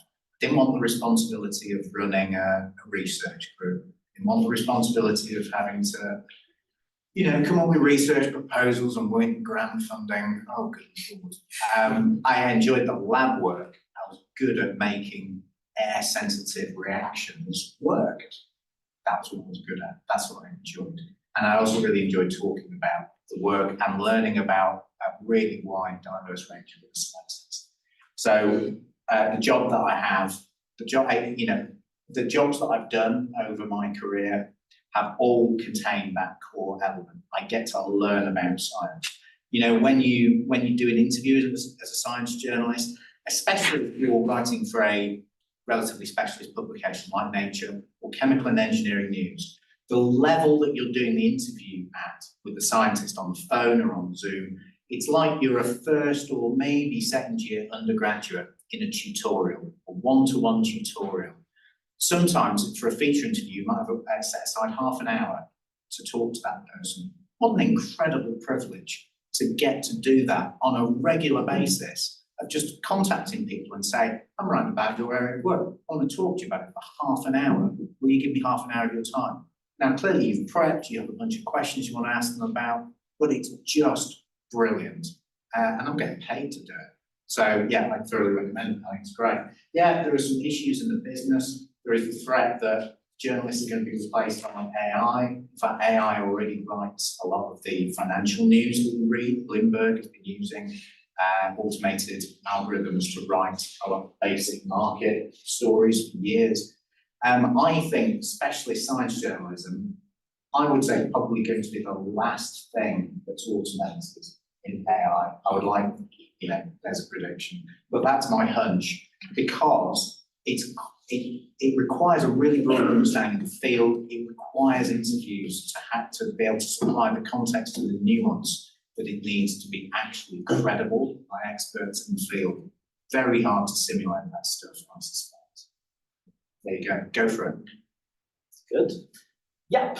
One question. Talking about AI, do you take as an editor special investigation towards whether a paper is written by AI or not? Because there are certain fields where this is a major problem, and very new PhD students are in your work based on a paper that was written by AI, like literally invented, not just text was written, but it was invented by AI. Then you find out it doesn't work. That's kind of frustrating. Do you take special care of that? It is. We don't have the screening processes yet. I know there are in the works. We do have automated screening, of course, for plagiarism, because those tools exist. There just aren't any reliable tools for AI yet, but our research integrity team is working on them. So for now, we don't. I think at least for our level of selectivity, it's probably safe to say that we would most likely not send those out to review. Because very often they're also very weird. Well, first of all, you do start to recognize the style of writing. We have had it on the team a few weeks ago that one of my colleagues had a paper where 3 or 4 references were clearly non-existent. So you check these things and you then go and investigate with the authors. But it's also so far most of the AI written papers are very sort of formulaic. Here's another whatever synthesis of hundreds times of the same thing, kind of. They're not quite at the originality level that we're looking for. So for us specifically, it hasn't been a problem yet. I know that there are published papers out there. So not to get into paper mills and all this stuff, that there are people who pay for these things to happen and to be published. But no, tools are on the way, but we don't have them yet for a standard check. I'm getting better at recognizing AI images, I can tell you that. That's just a life skill at this point in time. Well, the journalistic field, I don't think that there is that kind of problem, because honestly, you can't tell. But on the other hand, I mean, I think we can say we know that for a fact that, for example, Nature is beginning to experiment with some AI-generated short stories, like the Research Highlights, those kind of stuff. I've seen a few of them myself. They require massive work from the editor to be made presentable. So I agree with you that they don't present a threat. I didn't know that. I didn't know they were testing out doing. If you look not in Nature itself, but in some of the related titles, and I can point even you, in Nature, you can find the sort of byline. This text was partially generated by ChatGPT. It's definitely on the Research Highlights. Definitely, there have been some published with AI assistance. I think we've published entire AI written books. That's the spring end of things. But of course, like you say, there's a lot of editorial input. But the development is happening. That's why I'm saying I don't know if in 3 years' time, highlights will still be written by us in-house. Yeah. So it's happening, but So I have a question. So Nina, you had this list of kind of the history of scientific publishing, and kind of if we look at the history, right, peer review was only introduced in the like commonplace in the 70s, for example, in Nature. And I've seen some people kind of argue that not every paper needs to be reviewed now because we publish so many papers that basically this whole system has a very hard time scaling. We know that publishing, like especially if one looks, right, we have the number now, costs between $12,000 to have a paper as often accessed in Nature. So we know the whole system is quite expensive. So I'm wondering kind of what other forms we scientific publishing would have where we still have editors, but maybe fewer of them review all papers. I told you. Expect at least one question about the crisis of peer review. Yeah, I mean, it's a fair point. Speaking personally, that is not in the capacity of my company because they probably have different views on this. I personally agree that not every paper necessarily needs to be peer reviewed. Probably. There is, however, a general perception, and I think you will also have views on this from the journalistic side, that the peer review, just like publication in certain journals, just comes with a stamp of approval of this has been checked. And a lot of people now would not take a paper seriously anymore if it wasn't peer reviewed. I mean, one thing that already exists, but I'm not sure everybody is aware of, is our archive overlay journals.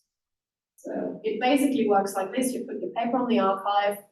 There are a handful of editors. I don't think they're professional editors necessarily, but people who run an overlay journal like Quantum, that's probably the most successful one, who then decide, okay, within the Quantum part of archive, these are papers that I would be interested in, and they then perform a level of peer review.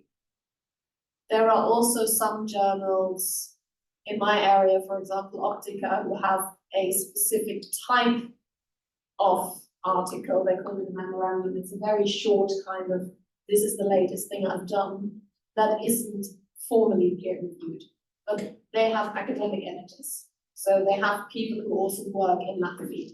So say you're the editor of a computational materials journal, and you get the 2-page paper, they're very short things, then it's your responsibility, in this case for the memorandum, to say, okay, from what I can see, this is technically correct, and we'll publish this without further peer review.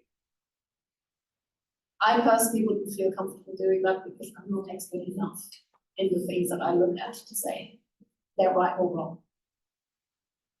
There are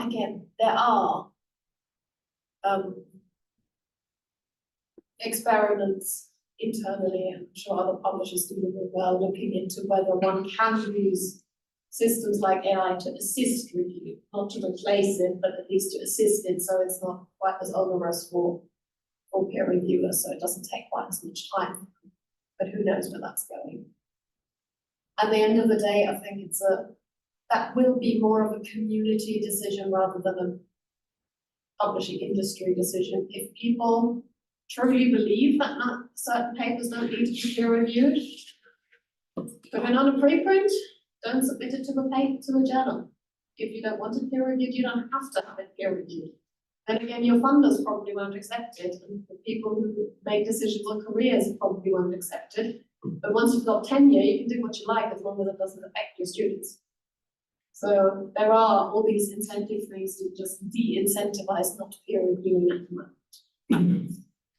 Mark, what's your take on this? Because also for journalists, this is changing a lot. I mean, 10 years ago, probably, or not more than that, most journalists wouldn't consider non-peer-reviewed articles as a source unless they were really exceptional. Now, and during the pandemic, this has grown a lot, right? Because a lot of important research was coming out in preprint. Now it's quite common, even in publications like Nature itself, The Economist, etc., to see preprints treated as news material. Yeah. And one can also argue that that makes the role of science journalists even more key, because then you become the one who has to call the right experts, hear what they think. So It's an interesting turn of events for You censorship. have to, when you're dealing with papers on the archive or Chem archive, or you have to be more aware that this is not done for peer review. You tend to be more diligent about your outside sources to get comment, to get that kind of peer review about that work. So generally my rule of thumb, if I'm writing primarily about it, so if the primary focus of the story is a preprint, I just add one outside source more than I ordinarily would do in another news story. Very rough rule of thumb, I'm not saying it's perfect, there you go. But there are some fields where publishing, where they're fast moving and publishing on an archive is so common within that field that you pretty much have to cover that stuff. So I recently did a kind of a wrap up article, not breaking any new ground, but just giving an overview of all of the superconductor turmoil of last year, DS, LK99, things like that.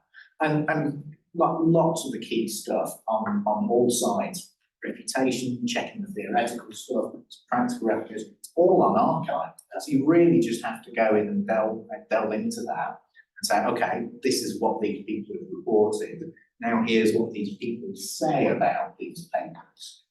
So you have people commenting directly on this archive, that archive paper, as you're going along in the story. It does make me more cautious. I mean, I think the only things where I can only think of a couple of stories where I have pitched a story based entirely on one preprint, and those were both in areas of chemistry that I know really well enough to dig in and go, this is totally credible. These guys who did this, that's a credible team. This is great. And off you go. But most of it, I'm pretty leery of. Can I just ask a question to Mark, because I'm less familiar with the more modern archive offshoots. I know that some of them have commenting options, as the traditional archive doesn't. Yeah. Do you take those into account when you see them, or do you just use them as potential sources? If I ever see them, I'm more likely to find sources for comment on the preprint. Actually, the way that works is to see if I already know who else works in that field, see other key people that they've cited, other references, see who's excited and commenting about them on Twitter. It's that stuff. I can't think I've ever used the comments on preprints in that way. I was just thinking, is that sort of having a commenting sort of post-publication peer review on preprints would be one option to up the level of review without formal. The thing is, especially in chemistry, I think chemistry is probably the slowest scientist to move over to using preprints, things like that. So it still isn't a big part of the chemistry world. Yeah, one question there. So I actually find this interesting concerning this discussion also about preprints and sorry, my voice is a bit and publications in high-profile journals. So about the soundness of the kind of stories that one can write as a science journalist, because so the original question I wanted to ask is: do you think there's a effect of dilution where there's a big base of research, and then the higher one goes in the hierarchy of the publishing, the more one comes into things which are, more and more a bit hyped up, things are being done such that they look fancy and so on. And then there's the press release, which again drops a bit of the, maybe important context and so on. So that there's this kind of dilution effect of what is actually has happened. And would you think that if you are now instead searching for the story on archive and talking to, not the big shot professor, but to some random researchers, that it may actually be good for the soundness of the stories that are written? It's interesting. I think part of that makes the assumption that if it is in a high-profile journal, it's been accompanied by the press release, the journalist will take the way that they present those results at face value. So even if I'm writing a story about a Nature paper, I will not assume that all its claims are true. So claims of priority, for example, the first time that we've ever done this. So I wrote about Goldie, which is like graphene, but made out of gold. 1 atom thin sheets made out of gold. There you go. And the press release was like, nobody's ever made this before. And the paper, the abstract, nobody's ever made it before. We dig in, and reference 34 is some people have claimed to make this before, but we don't think they actually made it. But you look at that paper and they definitely thought they made it. So there's a key issue there to explore, which none of the other coverage I saw explored that. This is a good example of why it's important to talk to journalists. I tried all sorts of ways to try and talk to that original research team. And nobody answered my calls, my phone messages, my emails, my social contacts, anything. So I couldn't put their points of view on this. So it has to be, you know, some people have claimed this before. The current researchers dispute that. There you go. That's all you can do. But my God, I wish I'd been able to get hold of them and ask them about this stuff. Sorry, I rambled there and I think the point is a decent journalist should be skeptical about everything, whatever journal it's published in, whatever the impact factor and story.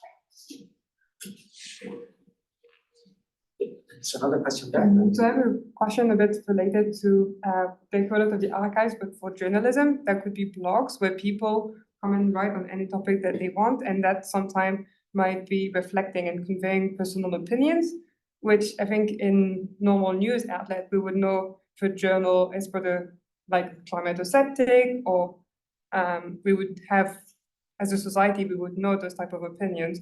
And so, in your opinion, how do we control better those blogs where everyone can write about anything and make it sound as if it is a widely accepted opinion when it's actually only a small group that thinks that? Well, I mean, you certainly can't stop people writing stuff on the internet. I mean, that's we can't stop it. So how do we make sure that people don't believe in? How do you stop it? Okay, so there's two different ways. Make it clear what outlets like Nature or New Scientist or whoever, what value they are adding, professional skepticism, right? That they are checking this stuff. And on the other hand, I would also say, you know, it's basic critical thinking to look at any piece of writing anywhere, online, in a book, in print, and apply basic critical thinking to it to say, why are they telling me this? Do they have a vested interest in making me think one thing or another? All of that stuff. And that starts at school. It starts with parents in the home. It starts with, you know, in Britain, there's always a furor whenever anybody suggests that kids at school are mandatorily made to study media studies, because it's seen as a fake subject, a made-up subject, some fancy, trendy thing. I think media studies is possibly one of the most important things that we could teach teenagers, just to try and understand how the media works, why they might be trying to shape your opinions in certain ways, and so on. Well, Nature, a couple of issues ago, I think, published a study on the dynamics of circulation of information on social network by an Italian team, which was quite interesting because it was not what you would have considered hard science or nature material some years ago. It was media studies, actually. So I think we probably have some questions from online as well, Sarah. We have several, and it's also going to be tough for me to just read these questions because I have a few myself, but okay. So the first one is, the emphasis on high impact research can come at the expense of robust incremental science. However, it seems as though journals will always want to use impact as a metric to judge papers because impact equals engagement. And so what are journals doing or should be doing to try to encourage the robustness of science rather than simply seeking clicks? 3 questions at once. Right. Where am I going to start? First of all, it's not every journal that looks for impact. There are a lot of sound science journals out there I mean, scientific reports is probably still the biggest. There are PLOS One, I think, is one as well. There are quite a few of them out there, usually referred to as mega journals, where all that matters is whether the paper is deemed correct by peer review and not whether it's interesting or new or impactful or anything. So it's not every journal. The nature journals and some others, Science and Cell, they are all very much about we want the most impactful things. Because again, we can publish 200, well, Nature Physics can publish 200 papers a year. We want them to actually make a splash. When I at least talk about impact, I don't mean clicks. I mean the things that I said earlier, that they impact the community, the research community in some way. That of course means the paper is read usually, but those clicks, sometimes they only happen 5 years later. So it's not about clickbait in that sense, it's about impacting the community. And I think there is a lot of space in the world for both types of journal, but I also think it's in a way quite good to keep them more or less separate, because these, let's say, 50 important papers in a year, they will just be drowned out in a publication of millions and millions, and they're very hard to find if you don't know where to look. That's not to say that mega journals don't also sometimes publish immensely important research. There was another thing about robustness. Just because we're looking for impact doesn't mean we're not expecting our papers to be robust. They still have to be. They have to go through the same peer review process and from one journal to another. I can tell you that the peer review reports that I get in Nature Physics are actually more critical and more thorough than the ones I got in Nature Communications. So I'm assuming if you go to journals like Scientific Reports, their reports are probably even less detailed than what I get now. So it's still quite a rigorous process. And we do for physics, not yet, but for the life sciences, where there is a lot of statistics and all these sort of the things that often lead to, let's say, misinterpretations, whether they are accidental or not. We do have criteria of what they need to show and how they need to present them, and we check for these things. And we are officially on the record with an opinion piece from a few years ago that people should stop hyping their research and instead go with the simplest explanation if possible. We'd actually welcome that as editors. That's not to say people will stop doing it. Yeah. So one more, this one is for Mark. How are achievements measured in scientific journalism? What are the milestones that accompany such a profession?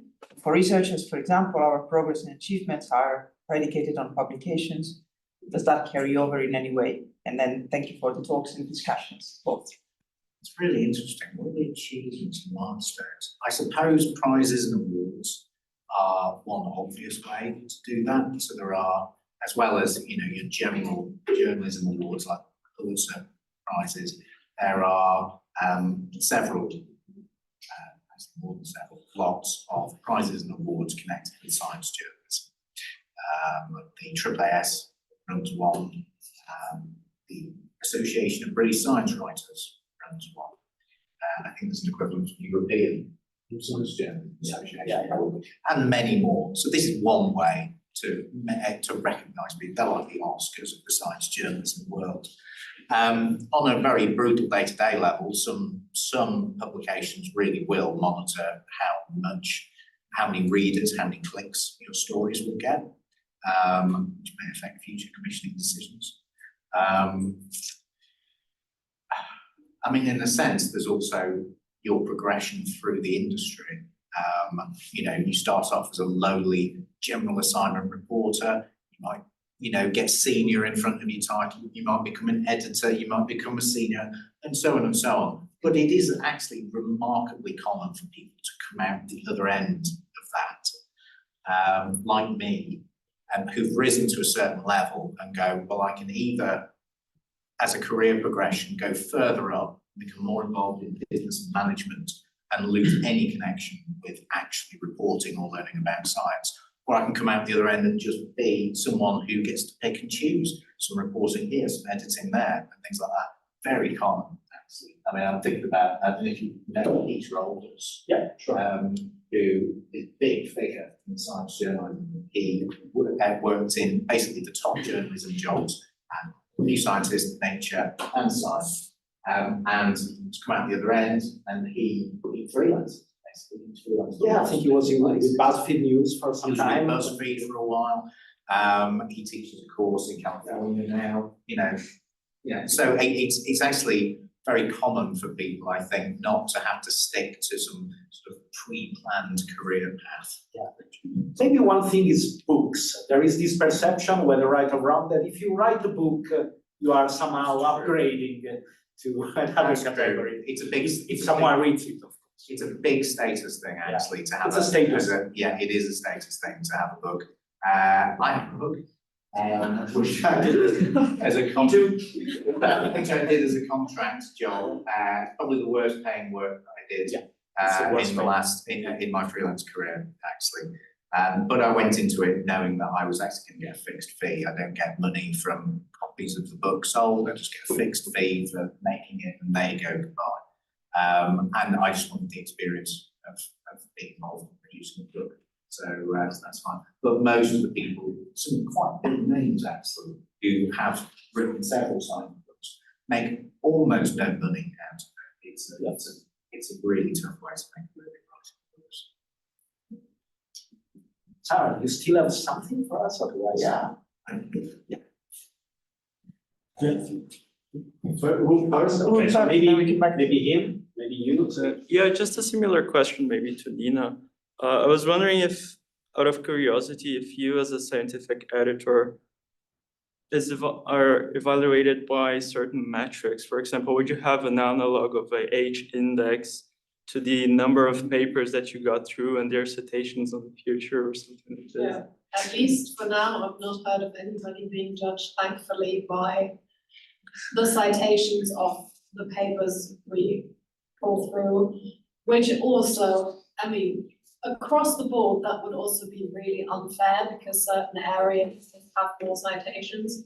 If you say compare our superconductivity people with our particle physics editor, I mean, they just have very different timescales. Or someone working in energy materials, it's the same. If you compare impact factors of journals, you have the same issue. There are metrics that we have to work to, which are targets for how many papers to publish a year, and turnaround times on how fast I make decisions. And then some on, of course, but they're the same kind of things you would have in any industry job. If you go into industry, people get targets on how much they have to do, what they have to produce by the end of a certain project or something. So nothing like an age index. It's quite sort of standard industrial, how fast, how much things. There was another, you can do a couple of questions there. Following up on what you just said, I don't know exactly in nature journals how it works for peer reviewers, if they are paid or compensated or not. But so it's kind of volunteer work. So how do you manage to deal with deadlines or deal with timeframes as an editor when you have to interact with volunteering? You have to politely remind them. And I, for one, am very understanding when people say, look, I can't do this in the 2 weeks you're asking, but I can do it in 4. I'll probably just say, fine.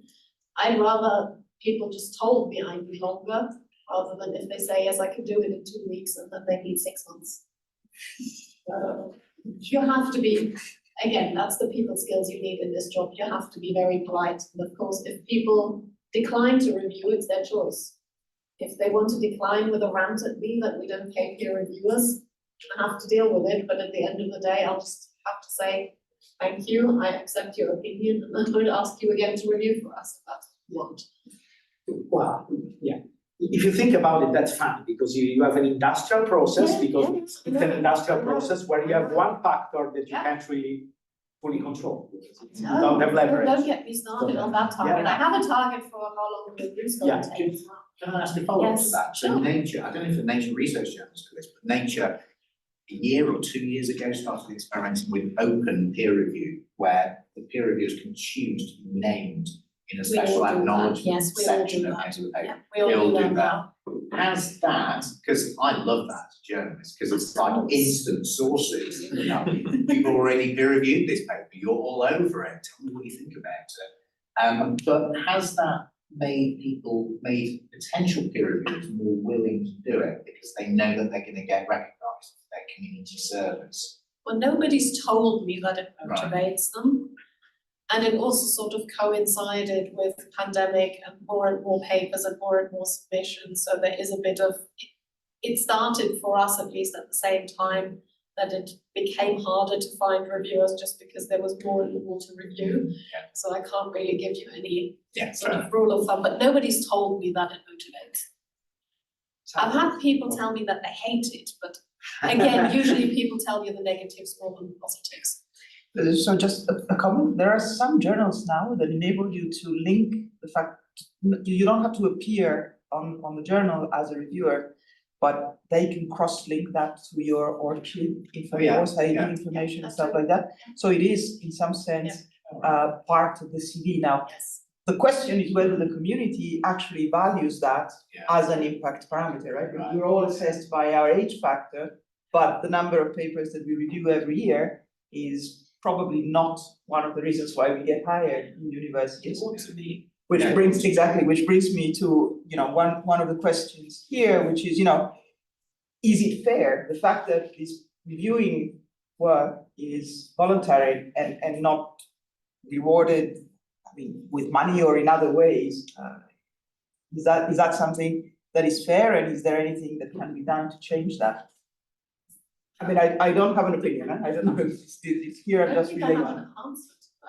Well, that's an entirely different discussion. one common political answer, and I'll just leave it to the discussion, is that it isn't systemically free because a part of the salary of professors is supposed to be for community services. I knew I got the face. That's probably the answer that someone who thinks about the system of science will give. It's part of the job that comes with the job. That only answers the remuneration question. It doesn't answer the being rewarded in terms of career progression and other things. Of course. Personally, I also think that there is a case, now I might be hated by my colleagues, to be made for not being paid for review papers, because it changes, the way you work might change as a result. You would also have to do it out of hours, because otherwise you're double billing. Otherwise you're getting paid by your university and by a journal for working at the same time, probably using university facilities. No, I hate the idea of being paid. And in principle, you would need official permission from your university to do outside work at the universities, which I know researchers never think about, but in principle, you need your HR to sign off on these things. So it's a bit more complicated. I think the solution is greater recognition for the role that peer review plays within your scientific community. So sorry, I'll give precedence to people who haven't told yet. Yes. How much do you think it's important to have an experience as a peer reviewer if someone is looking for a career path as an editor? It's important to have been a peer reviewer. Not really. I think I reviewed 3 papers as a researcher and still became an editor.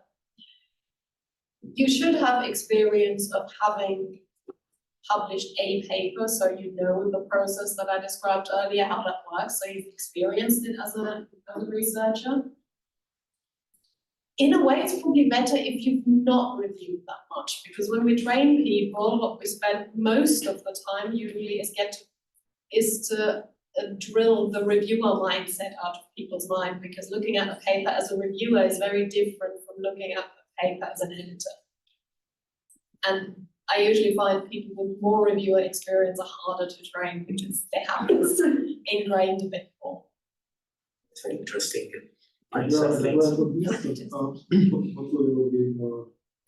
As a peer reviewer, what you're really supposed to look at is the technical flaws of the paper.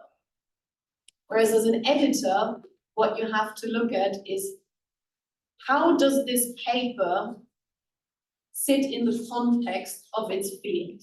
So what is it built on? What does it contribute as a novel, whatever that means, factor? And what does it enable the field to do? So the question you typically ask is, if this is technically correct, which I can't tell, then what impact will it have? Whereas a lot of people who've reviewed a lot will look less at that and just go, yeah, but there is that experiment, I'm not sure if they've done everything there, and maybe they should do another control experiment. I don't believe that the reviewers can tell them if they need to do that control experiment. That's not your job. You have to decide if it's worth getting 3 people to spend their time reading this to tell us if they need a control experiment. So you rely basically on the reviewers to assess that. Mostly, yes. I mean, we have some expertise, obviously. You get an idea over time of what's necessary and what's not, but for the details, Which again comes down to the centrality of the reader. Yes. As you said.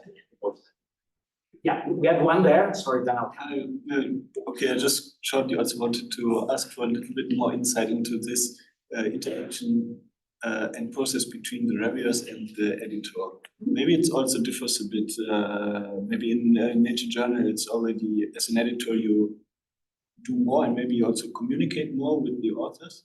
But generally, it's such, right, that for the authors, the editor, apart from the initial decision to send it to review, is quite invisible, and it's only the reviewers with whom one is discussing and with whom one is also discussing about the merit of the paper, right? Not only the technical stuff, but it's, especially in the more fancy journals, it's always about somehow convincing the reviewers that what you did is actually interesting, you know? Yeah, so the funny thing here is that we are happy and nearly every week overrule reviewers on the interesting bit. What I will not overrule them on is whether the paper is correct or not.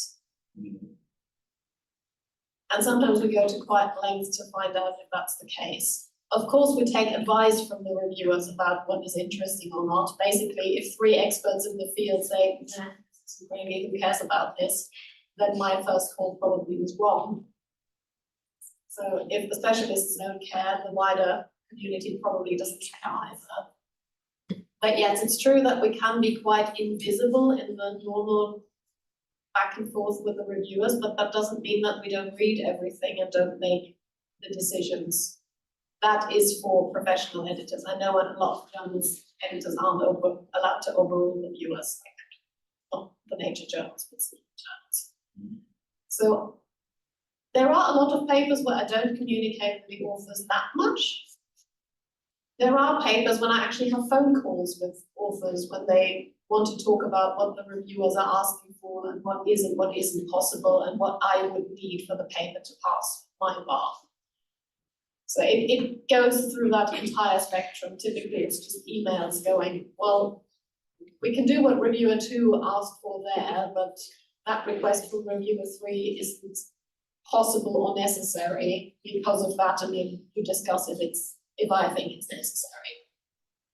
Yeah, I'm asking this question because I was sometimes wondering why there's not also a text written by the editor to the authors, just like the reviews of the other reviewers, to which one as an author, so where you would like tell your position, why you think that maybe it's interesting, but maybe it's a bit sketchy. And so the authors can answer to this, right? Because we do we do sometimes give context in the decision letter to the reviewer.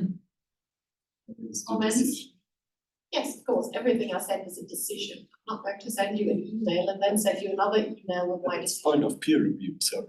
Yes, but I'm not part of the peer reviewers. Yeah. The editorial. How can you decide with hundreds? No, I mean, no, sorry, I don't want to. But no, I mean, in this, I don't want to make a fuss about this. It's just so, like the reviewers, usually. It depends, right? But usually they don't really, some are perfect expert and they give super nice comments, others have no idea about what actually went on in the paper. So, I mean, everyone knows, right? And I expect that you have a very broad knowledge about the field, so you have a very good eye for what needs to be done. But still, it's very probable, right, that if you would give the authors the ability to communicate actually about the relevance or what the paper actually means for the larger field and so on, that there would be interesting things coming up. So I'm wondering why this Authors do, it's called a cover letter. That's exactly what a cover letter is for, where you can tell these things to the editor. And frankly, why it's interesting to the field, because you need to tell your readers as well. Yeah, I mean, but what is sorry, but Sorry, because I see other raised hands. getting an answer, sorry. Maybe we can take it up. Yeah, there's an aperitif to go on. One there and then one.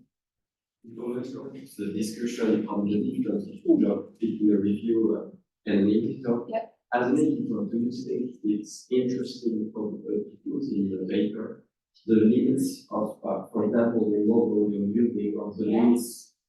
But I know it was common fashion is 2 decades ago, but now there is this, I would say, there is this tip to not do it because it will make the peer review process more difficult. One of the most common themes in terms of reviewer reports that I see in papers is the authors need to discuss the limitations of their findings more. Reviewers explicitly ask. I can't necessarily speak for the materials modeling community because I don't see many of those papers, but in principle, reviewers ask for that a lot. And when we ask people to write and use reviews on the paper, we also explicitly ask them to discuss the limitations of the findings if they can. Because as we know, people, for some reason, we had it earlier, people think they need to hide everything. And nobody is more fed up with reading the hype than somebody who reads 10 of those a day or 10 of those a week. So you're not ingratiating yourself to us for that. You're not ingratiating yourself to the reviewers who can see through it.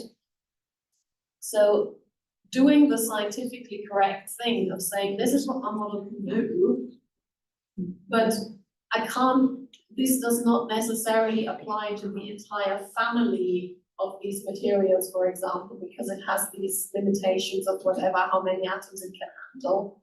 That is perfectly fair to say, because people will ask.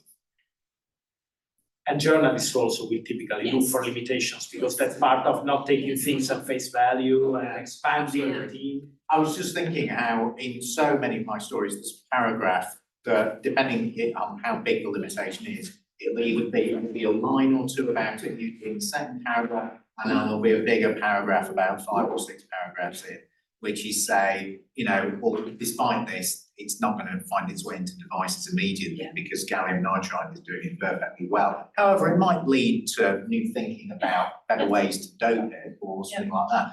Or you flag up right at the top in this proof of principle work, yada, yada, yada, this is what they've done. So it's really important. Otherwise, you lose credibility with your readers. Like I said, it's not just the general audience that I'm writing to. I am writing to world experts in the thing that I'm writing about. So it needs to be credible. And just to pick that up, what Mark said about his writing is equally true for your writing. You're writing for your readers. Those are your fellow researchers, not the peer reviewers and not me. We're just people sort of stepping stones towards that.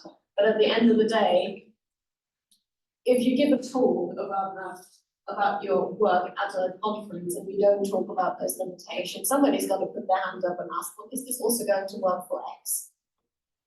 So those are the people you're writing for. They want to know that's just good scientific practice. I also have a question for you. You mentioned during your talk that about 70% of the papers are rejected before peer review process. There's something like that, between 70 and 80. Do you have an estimate of those papers, how many actually stood a chance to get published? Because there are papers that the are... ones we send out for peer review, 55% of those get published. Okay. So once we've sent it out to peer review, it's slightly better than half-half. No, sorry, what I meant Oh, in was, general, not in general, but the ones that you rejected, yes. there must be papers that are just outright like wrong science and things, or are all the papers really good? I mean, a lot of our papers our submissions are quite good, so we have tools that I rarely look at that actually track where the papers that we reject go. But I mean, of all the papers, including the ones we reject in peer review, I would say it's probably somewhere between 1 to 5%, if not less, that don't get published. Yeah. Because, yes, it's almost all of them. There will be some that are just plain wrong. There are, when I say plain wrong, most of that just means they don't stand up to the claims that the authors are making. The science is possibly still right, it's just the interpretations don't hold up. So a bit like my PhD, you might still publish it as something that's less exciting and therefore not nature physics, but not incorrect. Most of them are proper science. I should say, when we have all these numbers, we don't include our massive number of Frank submissions. We do get a lot of the Einstein is wrong variety, but they aren't even counted in those. Those I hope will never get published anyway. But that's a different story. I have one question, but maybe. So we've talked a lot about the target readers, and I guess that could mean many different things. Here I have a question, I think, for Mark. As a science journalist, how do you explain new scientific advancement to the public? Now I think we're talking about the general public, when there is stark disagreement among experts on their significance. If 2 experts say a new paper is groundbreaking and 3 say it's trivial, how do you talk about it in your article? For the general public, well, I mean, one way to tackle that is the amazing if true. You know, the new paper has been lauded, blah blah blah, but it has stirred controversy by others saying it's a sham, or it's you know, old news or whatever. Whichever is true is certainly stirring discussion and so on and so on. So it's partly about the framing of the way that you write it. It might affect whether you decide to write about it at all, depending on what those people have to say about it. I feel like I'm missing something with that question. I'm not quite understanding what you want me to get at. It's an online question, so I can only help you guess. But in general, if I can interpret the question, please. and I think maybe it has something of the, you know, the old false balance problem in it. And the way I read it is, should you as a journalist at some point make a decision on who is right, waving in, you know, the credibility of the experts, again, parameters like their professional standing, H index or whatever, or do you prefer to just keep to reporting the controversy, reporting the different opinions, and, you know, stay in an observer position? I see. That's an easier thing to answer. All right. So the point is, if you've got 3 Earth scientists who are saying, you know what, the Earth is only 5,000 years old, there's no evidence for all the, you know, millions of years, billions of years of Earth's history at all, then it might be incumbent on journalists to inquire whether they are part of any creationist foundation or so on. Do you see what I mean? So if they are, that clearly undermines the credibility of what they're saying. So yes, you do assess the credibility of the sources that you're quoting in the story. But you would never go into deep to saying what's your age index, or are you a professor as opposed to an assistant professor? I don't think that would it. Have you published in this area? Do you know what you're talking about? Do you have a vested interest, like a company that's putting forward a rival thing? I, for example, I've been more cautious about using comments, certain extremely, I thought, unwarranted critical comments about technology that was about, that would seem more, you know, making it easy for electric vehicles to roll out. When those comments were coming from a scientist who has quite a prominent spin-out company that is working with a major car company working on hydrogen-powered vehicles, right? So that's somewhere where you really do have to be aware of their best interest and why they might be a committed pro-hydrogen, not so much on the lithium-ion batteries side.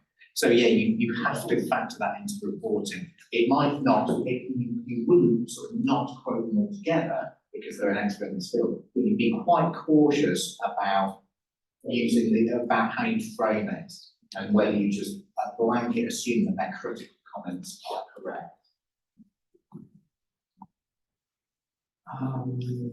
Can I make one question, which is one of the answers that both scientists submitting papers, I guess, and both, for example, freelancers pitching stories to do publications like Nature get, it could be a frustrating answer often is, oh, it's interesting, but it's not for us. It's somehow outside of our editorial scope, editorial policy.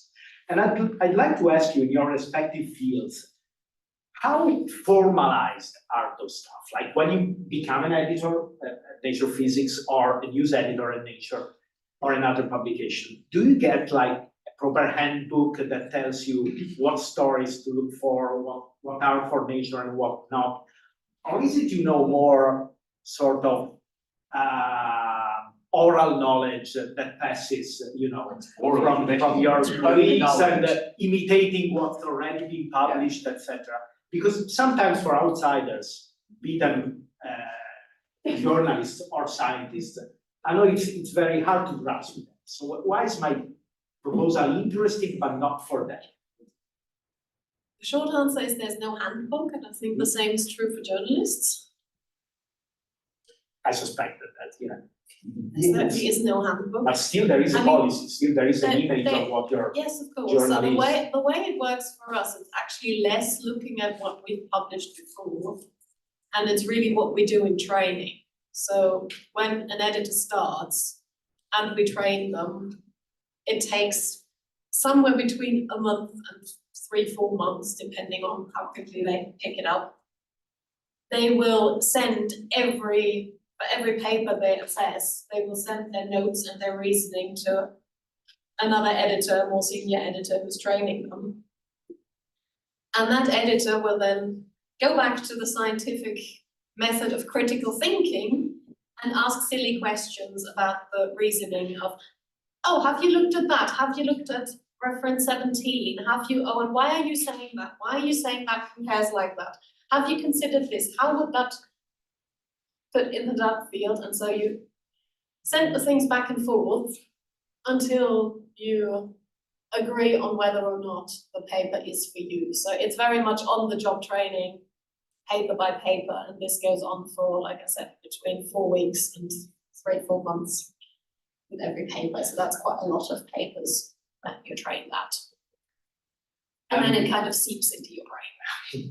There are two ways to approach your question from a journalist point of view. The first is, what should a Nature editor commission? How do they make decisions about that? What pitches to pick up? Those are the different story areas that I outlined: scientific, advanced, community, policy, behind the headlines. And the thing is, you will be getting feedback from your boss, the chief magazine editor, about, bloody hell, you seem to be doing a lot about this topic. Can we not just give it a rest for a bit? Or would you really think it was worth spending like 800 words digging into that really quite boring subject, or whatever? So you will get that kind of feedback to modify what you're commissioning, but it is falling within that. There is no template. You are employed to use your judgment as an editor to make sure that you're serving the readers. But in terms of how to pitch, what an editor expects to receive when a journalist pitches them a story, they're doing it by email, for example. Actually, there is a template for that, and I'm amazed how few journalists actually use it when it's such a bloody obvious template to use. It's, what is the news? Why is it important? When is it coming out? How could this affect the world or affect the field? What are the implications? When can you file? How long is it going to be? I propose this long. This is the art that could go with it. 400-word cover note, set out like that, snappy to the point, you're almost telling half the story in an itch. The copy right? scale of the story. Yeah. And there you go, that's it. Those kind of pitches do very well with editors, because editors can immediately see why they should want to read a fuller story of this.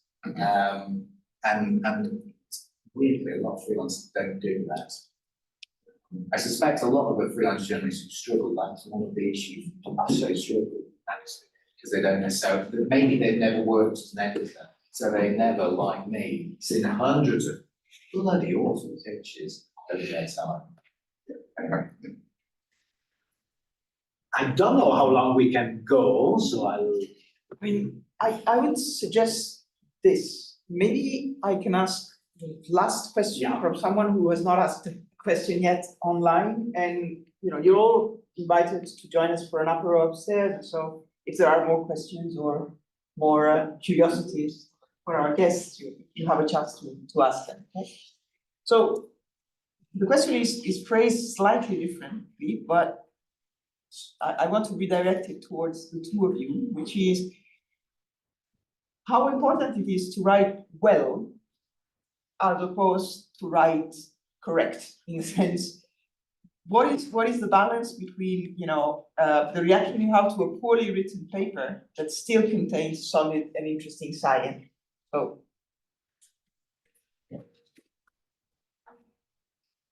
depends how we define poorly written. I often get that question when I'm, for example, in China. If your English is bad, it's not a problem. I do not mind if there are grammatical errors or anything like that. So if that's what we mean by poorly written, doesn't matter at all. With the one thing where I usually say, if I can't understand what you're doing, we have a problem. And that sort of feeds into the badly and well written in the proper writing sense.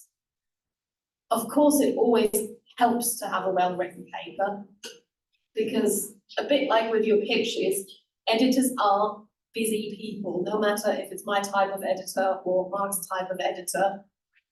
I don't have the time to spend 3 days picking apart what this paper is actually doing.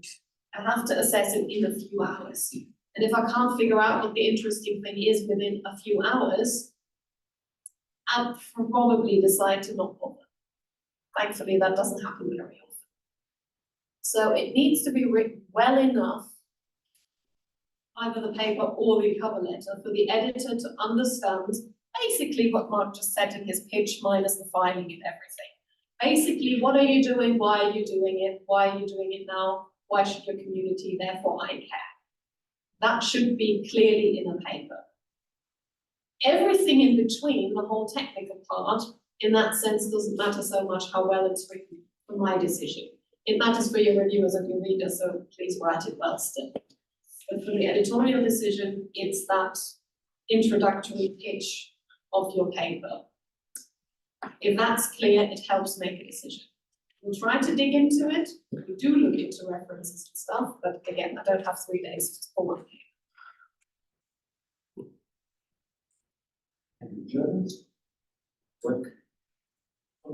I remember when I started training as a journalist about 25 years ago, one of the first things that I heard was journalism is not about being good writers. It's not about writing well, because it's about reporting and other stuff, which is partly true, I think. You also have to write well. Yeah, I mean, it depends also, I mean, you said, is it important to write well versus write correct? If you're not writing correct, to my mind, that means you're getting stuff wrong. You're making factual inaccuracies. That's verboten. That is just not on in journalism. Do not get stuff wrong. If there is uncertainty, frame the uncertainty about it, but don't state things which are wrong. So for me, that's, I mean, is it important to write well? Yeah, it helps, definitely. But yeah, first, do no harm. First, get nothing wrong, I would say. I had staff reporters on Nature who were not great writers, but they were the most amazing journalists because they had such good community connections. They got stories that you would just never get in mainstream media, you would never get from non-specialist journalists because they really knew their community a lot. And the writing you can fix. What you need is the story and the accuracy. And maybe if I can just follow up on the question of what means writing well.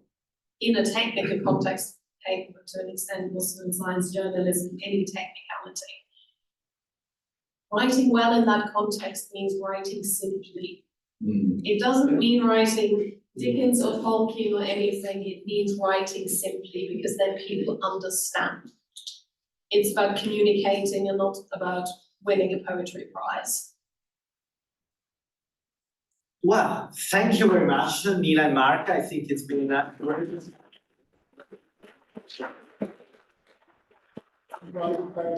So I hope that our audience. Well, thank you everyone again for being with us tonight. And I think we can move to a well-deserved aperitif. Sorry for those who are applying, but Yeah.